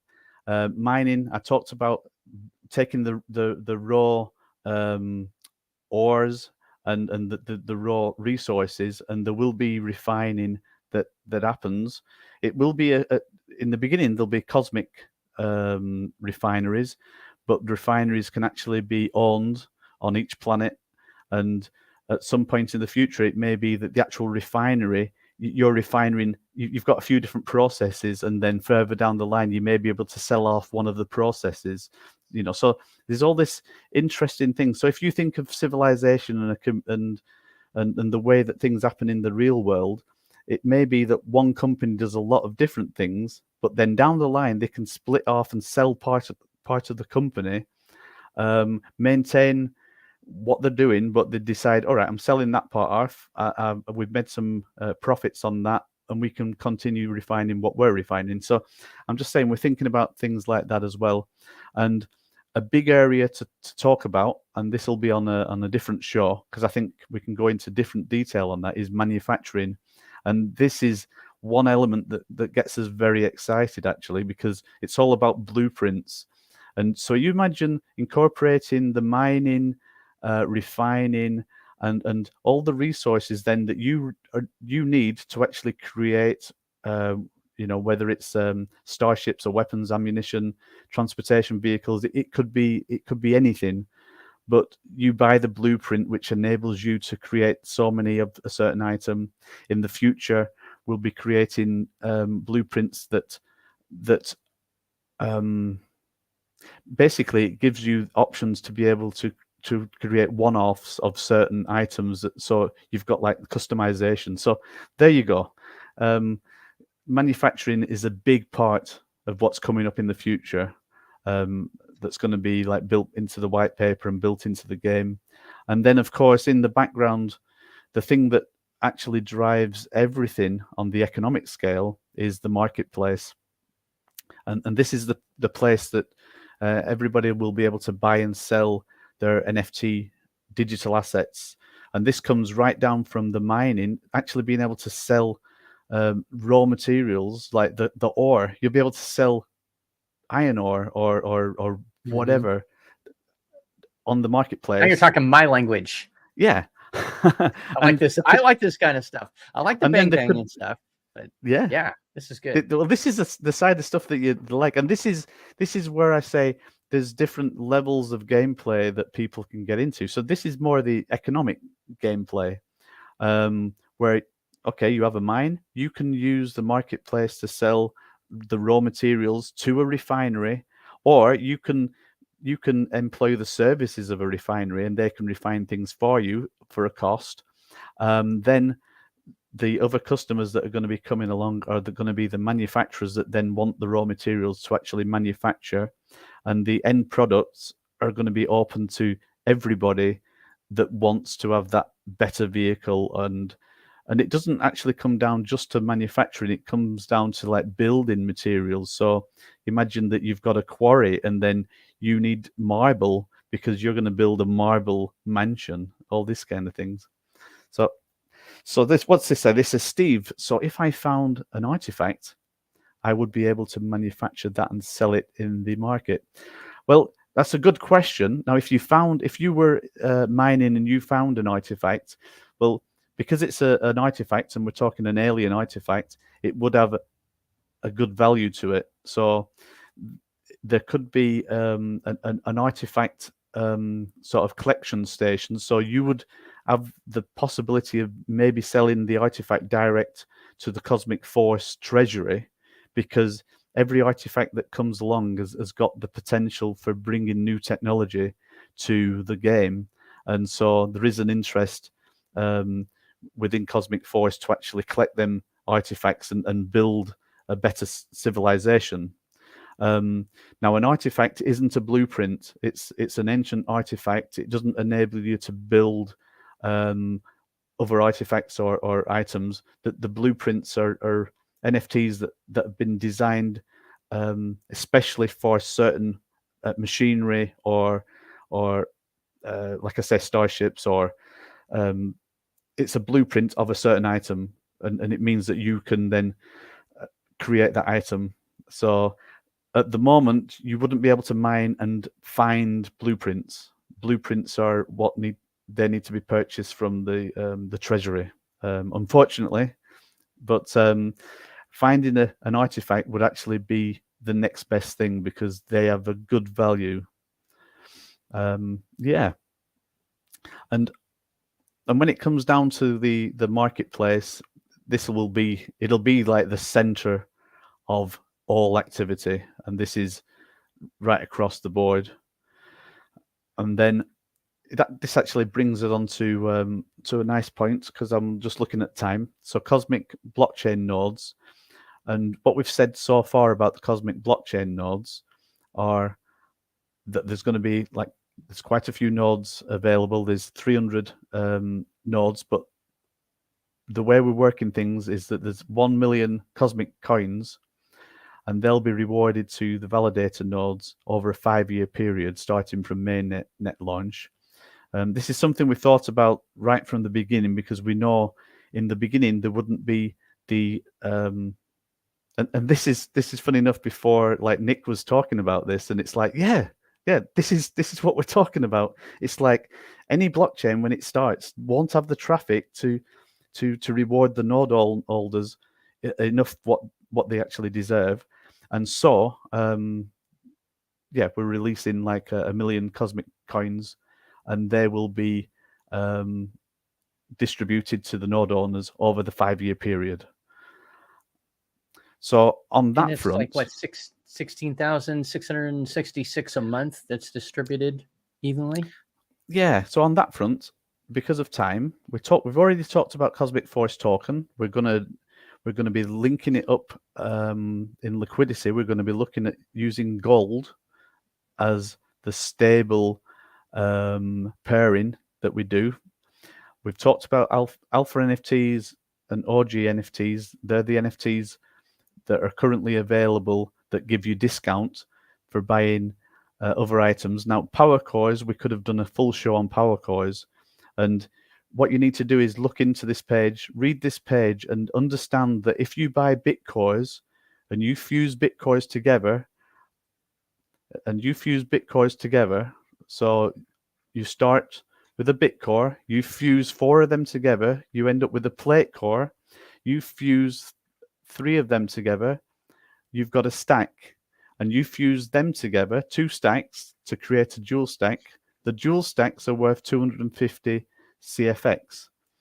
The amount of CFX it would take to create that isn't 250. It's a very, very low percentage. So if you actually fuse from Bitcore to stack core, you can then save a lot of money, because this dual stack core, for a start, 4 of them can be used towards buying a planet, which is like $1,000 that will be knocked off the price. Plus, you get the discount for your OG or your alpha.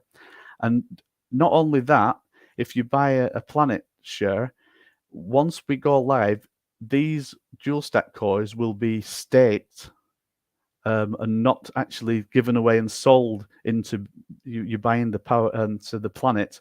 So this means when we go live, you will get the 4 power cores back as well. So, there's a lot that you need to read just around this area, which we haven't got time for just now, because just to finalize things just now, need to talk about Cosmic Coin and then just answer a couple of questions, and then you can get ready for work, I think.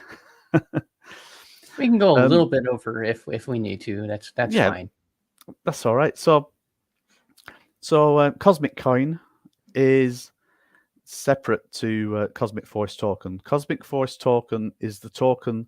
It's the in-game token that will be used within Cosmic Force. The Cosmic Coin is the coin for the blockchain, it's the native coin used to pay for gas fees for all transactions right across the board, and that would be for multiple games and applications that end up being on the blockchain over time. So this is now the opportunity that's going to be coming up with Cosmic Coin, and we will be doing a pre-sale on it. We're not doing a pre-sale yet. We're not going to be doing a pink sale. We're not doing a pink sale for Cosmic Force token. We're going to do with Cosmic Coin the same as that we've done with Cosmic Force token. On this one, let me just show you something real quick. Right, so all I'm doing at the moment is I'm just going to the DApp. I'm going to the Cosmic Force token, and I'm going to share this tab. There we go. Right, so this has been running for quite a while. I just need to connect. That's all right. I'm just putting my password in, but it doesn't show. It. I just removed it while you're doing that. Just in case. Gotta be safe. Yeah. Okay. Yeah. You can put it back on. Yeah. It's all right. Right. So what you can see on this screen, this is Cosmic Force token. Now there's going to be a screen something like this for Cosmic Coin, but it's going to be more aggressive. So for this, we are talking that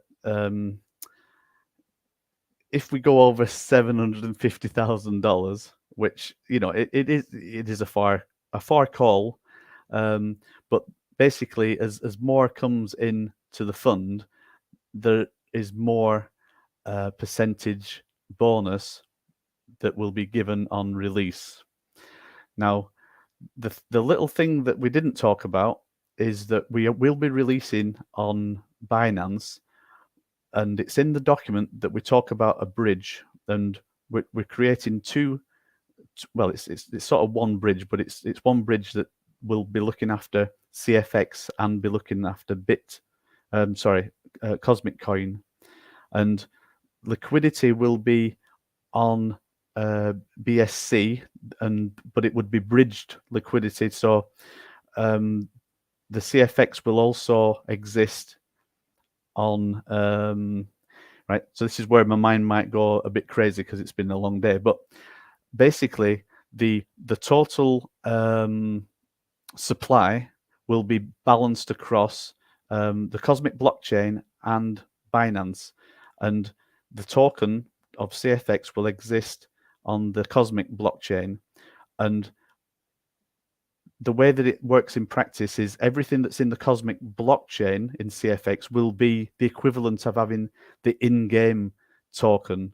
So if you're winning CFX in-game, it will be won and it will exist in the Cosmic blockchain, and there'll be a function for you to click and draw that out into the Binance blockchain, where then there's liquidity for you to actually sell it on the open market. So what we're talking about on this screen is that CFX, the more that comes in on CFX, the more it'll be, the release price will be when liquidity is added at the end of October.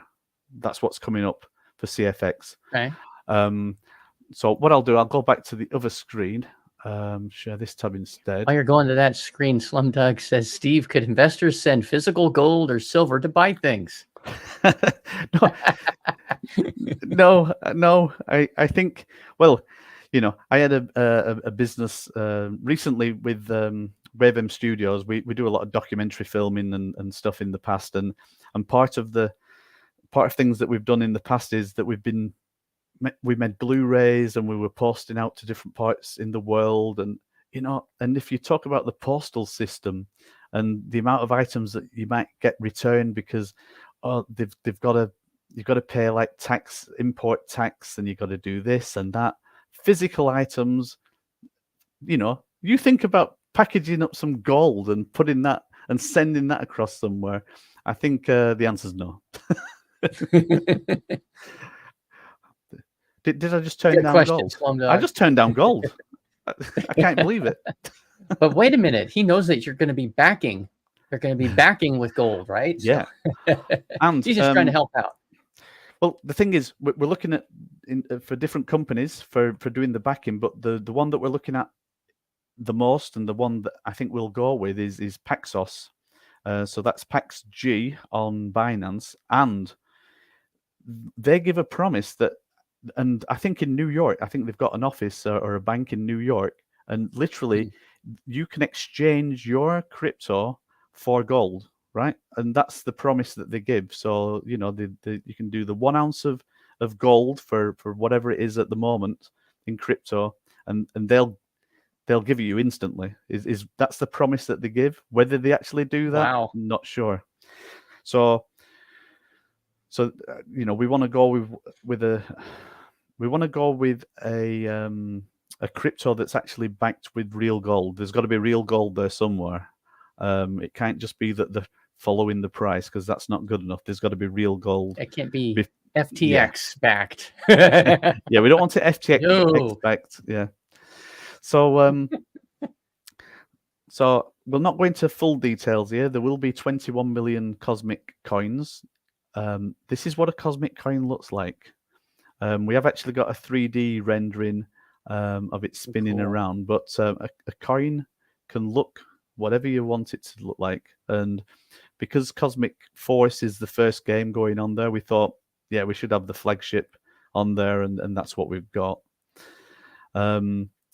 Now, the important bit, I think, before we go is understanding what the bonuses are going to be, and it's not even coming up yet. This is going to be the end of October, but just as a quick insight, we're looking at the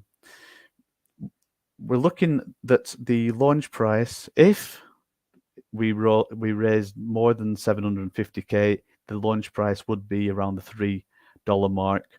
The purchase price is going to be the $1 mark. Now, something that's interesting about the blockchain is, I just want to get to the tokenomics, and I'll go back up in a minute. Now, the native Cosmic coin is going to have 0 tokenomics. Now, the reason why, it's going to have no tax for buying and selling. Now, Cosmic Force token, it does have a 5% buy and sell tax, because that is to pay towards marketing and the infrastructure and everything going on, you know.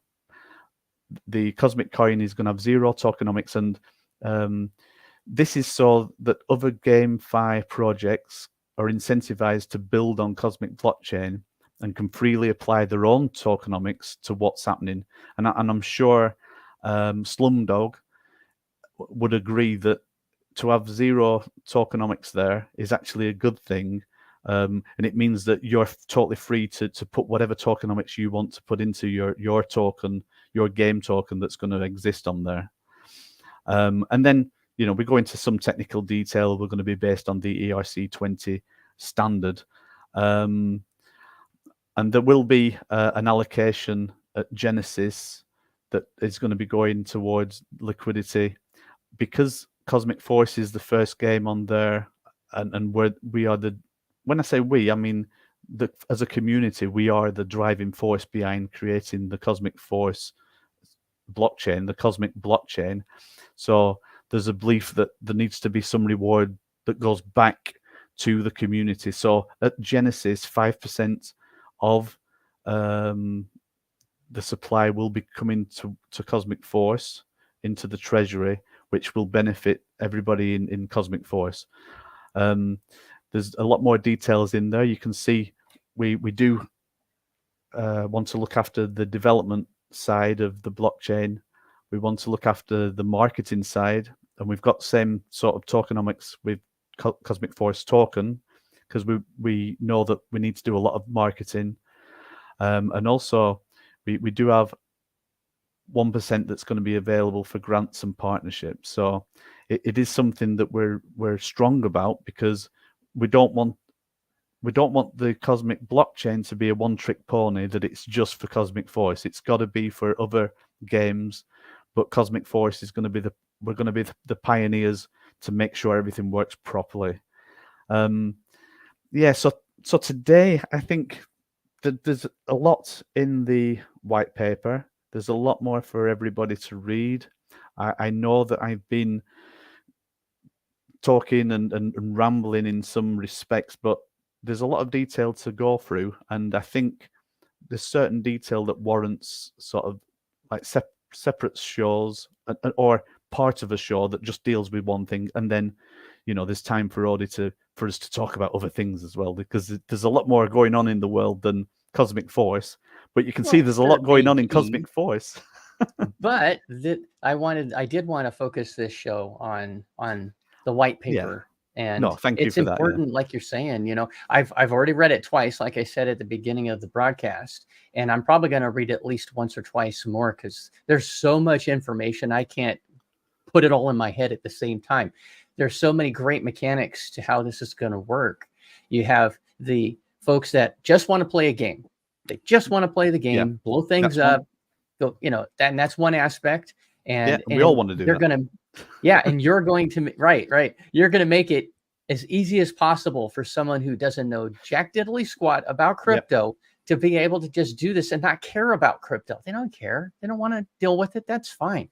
You don't need to be, you know, a crypto junkie to be able to get in on this, which is really cool. I can tell my friends at work, you know, once this launches, hey, if you want to play a cool shoot 'em up, come and play with me, and they can get in real quick and easy, like we were talking about earlier. And then the other side of it, where, hey, you know what, I want to make some money, and that's another aspect of this, that you can come in here, you can put some money down and you can get part ownership in a planet, and commerce that happens, manufacturing, land purchases and sales, et cetera, what goes on the planet, you'll get a piece of that. And then when things happen, when transactions happen on the Cosmic blockchain, whether it's in Cosmic Force or from Cosmic Force or any other projects that are on the Cosmic blockchain, node owners will be able to get a piece of that action too. So there's passive income plays, there's playing. And the third aspect, I guess I could say, is the developers. You want to bring your project or port it over. Maybe you already have a project and you want to port it over to Cosmic blockchain. There you go. Yeah. Bing, bada, boom. And exactly. A quick question before we go. Last I remember, Cosmic Force is still planning to launch or be a part of the Vitruvio blockchain. Is that still correct, or are you holding off for the time being? Oh, right. So, from the beginning, we have invested in Vulcan. So we did the sacrifice. We also invested in Uxie, because we wanted to do some preloading on some liquidity for launching the token on Vulcan. So as investors, like, we have a big desire for Vitruvio to actually succeed. So, like right now, we're on Binance. We'll be using Cosmic blockchain. So we're already a multi-blockchain project. But we're already looking that in the future there may be like side projects or an arm of what we're doing that might be just right for actually living on Vitruvio. Now, it could be something to do with more geared towards the NFT side, or it could be that we create the shop window and an easy way in from there. But the simple answer is yes, we want to do something on there. We're not going to be moving the entire game on there, which might have been the initial idea right in the beginning. But we're certainly going to be looking at how we can work together, and it could be part of a multi blockchain strategy that we work on. So our commitment is we want Vitruvio to be a success, and whatever way we can help make that happen, then let's do it. Thank you. I appreciate that, Steve. Teddy One has a pretty good question. Can Cosmic Force blockchain be rented out to Xbox or PlayStation in the future for extra rewards? It's a long shot question. LOL. Right. So let's break this question up. So can Cosmic Force blockchain be rented out to Xbox or PlayStation in the future for extra rewards? So we're after renting. You're talking about renting out the blockchain. You're not talking about renting out the game. You're talking about renting out the blockchain to Xbox or PlayStation.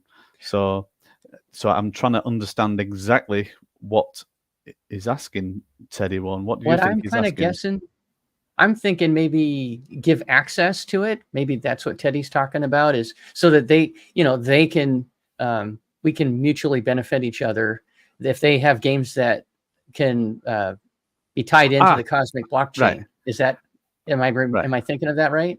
It might be. All right. He's talking about the blockchain servers. The blockchain servers. Yeah.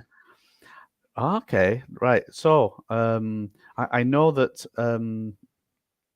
that software as a service, that servers as a service, does happen out there, and I know from time to time that game infrastructure means that certain times there could be, for example, if there's been a new release of a new level or a new digital upgrade to certain games, there's a demand, but the demand isn't there to have them servers there all the time, and you need the extra capacity.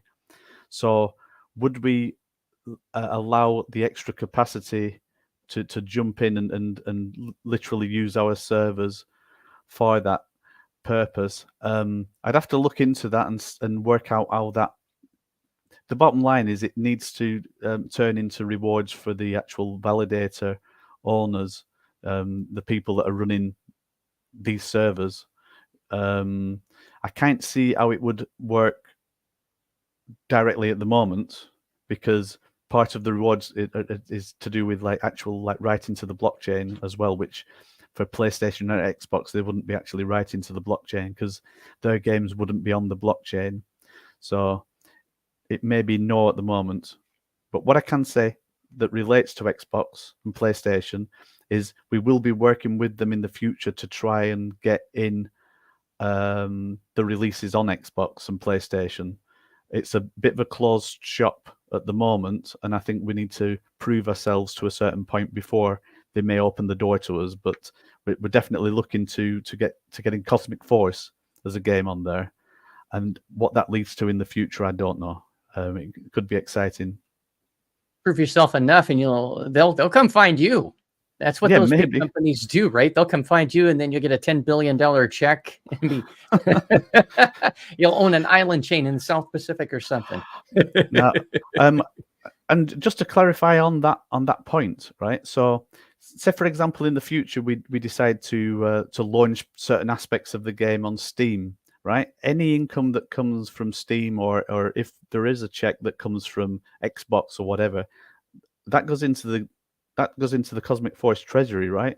And then so it's distributed in exactly the same way as NFT sales and everything like that. And this is again something that's very exciting. Yeah. Yeah.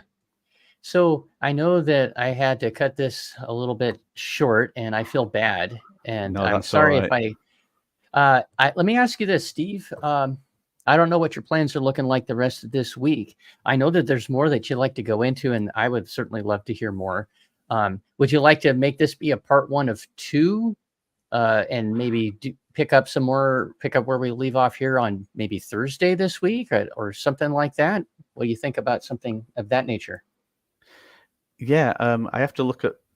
Well, when I look at my diary, I know that I've got something later on Thursday. But if it was actually the similar sort of time to now, and we were finishing about now, then that would work, or maybe it's Friday. like one, or maybe it's 1.5 hours instead, So, but yeah, I think there's a couple of elements. Had more. Yeah, there's a couple of elements that we need to go into more detail, and maybe I can have some more visuals for.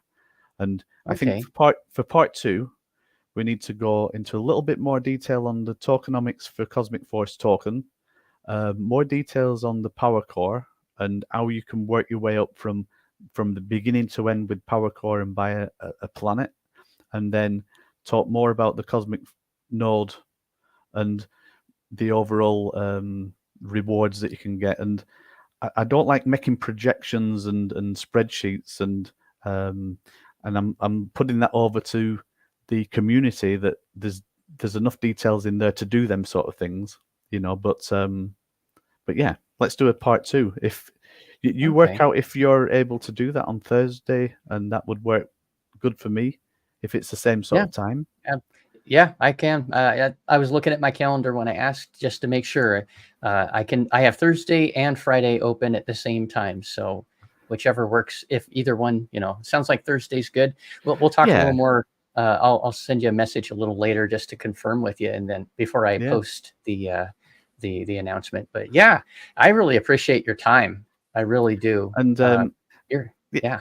And I was going to say, and I've been looking at comments like coming in, and and it's good to see like people talking there. And there's going to be people that watch this after as well, so that they won't be part of the comments. So if they watch to the end now, they've got an opportunity then to jump on Thursday and ask the questions that they want, or put in the comments at the bottom as well. Yeah. Absolutely, and we'll try to make sure that we get to all of those questions. I want to thank everyone for joining us. Hanging in there. It's not. It's sometimes it's a little dry, but we tried to dress it up a little bit, have some fun with it, show you some of the visuals, and we'll pick up with part 2 on Thursday, same time it sounds like, but I'll wait and make sure that we have it for sure, and then I'll put it out there. And bring your questions. Remember, Cosmic Force has a Discord. If you haven't joined it, please be sure to do so. It's a great Discord. no drama, just folks that really like the project. If you like games, etc., it's a really relaxed place to be, and you will get your questions answered there very quickly. Very nice mods, and Steve and Matt are in there. Great folks that can help you with any questions you have about this magnificent project. And you can also go to cosmicforce.xyz. Cosmicforce.xyz is the official website. And as you're watching, if you're watching through, you saw that there's all these different NFTs. There's plate cores, there are bit cores, there's power cores. What the heck is all this stuff? There's great explanations right there on the website. A super quick one would be you buy those, and then it makes all the things that you use, like your buggy, your like your dune buggy, your spaceship, makes your suit. They're like power-ups, I guess would be a gamer's term. Yeah. They're power-ups. You get more boom for your buck. So you shoot someone, you have a little bit more behind that shot than somebody else does, and things like that. So but anyway, I thank you so much to everyone for being here. Gotta go. Sorry, the real world is calling. I have to get ready for work. The real world is for everybody as well, and so I want to say a special thanks to our mods, and also Biz Entertainment, and Slumdog for hanging in there, and Teddy One for being part of the comments and that there. So there's a lot in it. Part 2 is going to be coming very soon, and we'll announce also in the community, and we'll just do a bit more of a deep dive on specific parts, and that's why it's been a bit all over the place today, because there's just a bit of this, bit of that, so much. But thank you, Audie, for guiding us through this impossible mission. I think we achieved something. Well, sorry, I think I distracted you. My brain, I was remembering things out of sequence from reading the white paper, and I was like, if I don't ask it, I'm going to forget it. But... yeah, and if I don't ramble on now, I'm going to forget what I'm talking about. So we're all in the same boat. It's all good. But thank you, everybody. Yeah, be thankful for the opportunities you come across in life. Love hard on your family, and always remember, chance favor.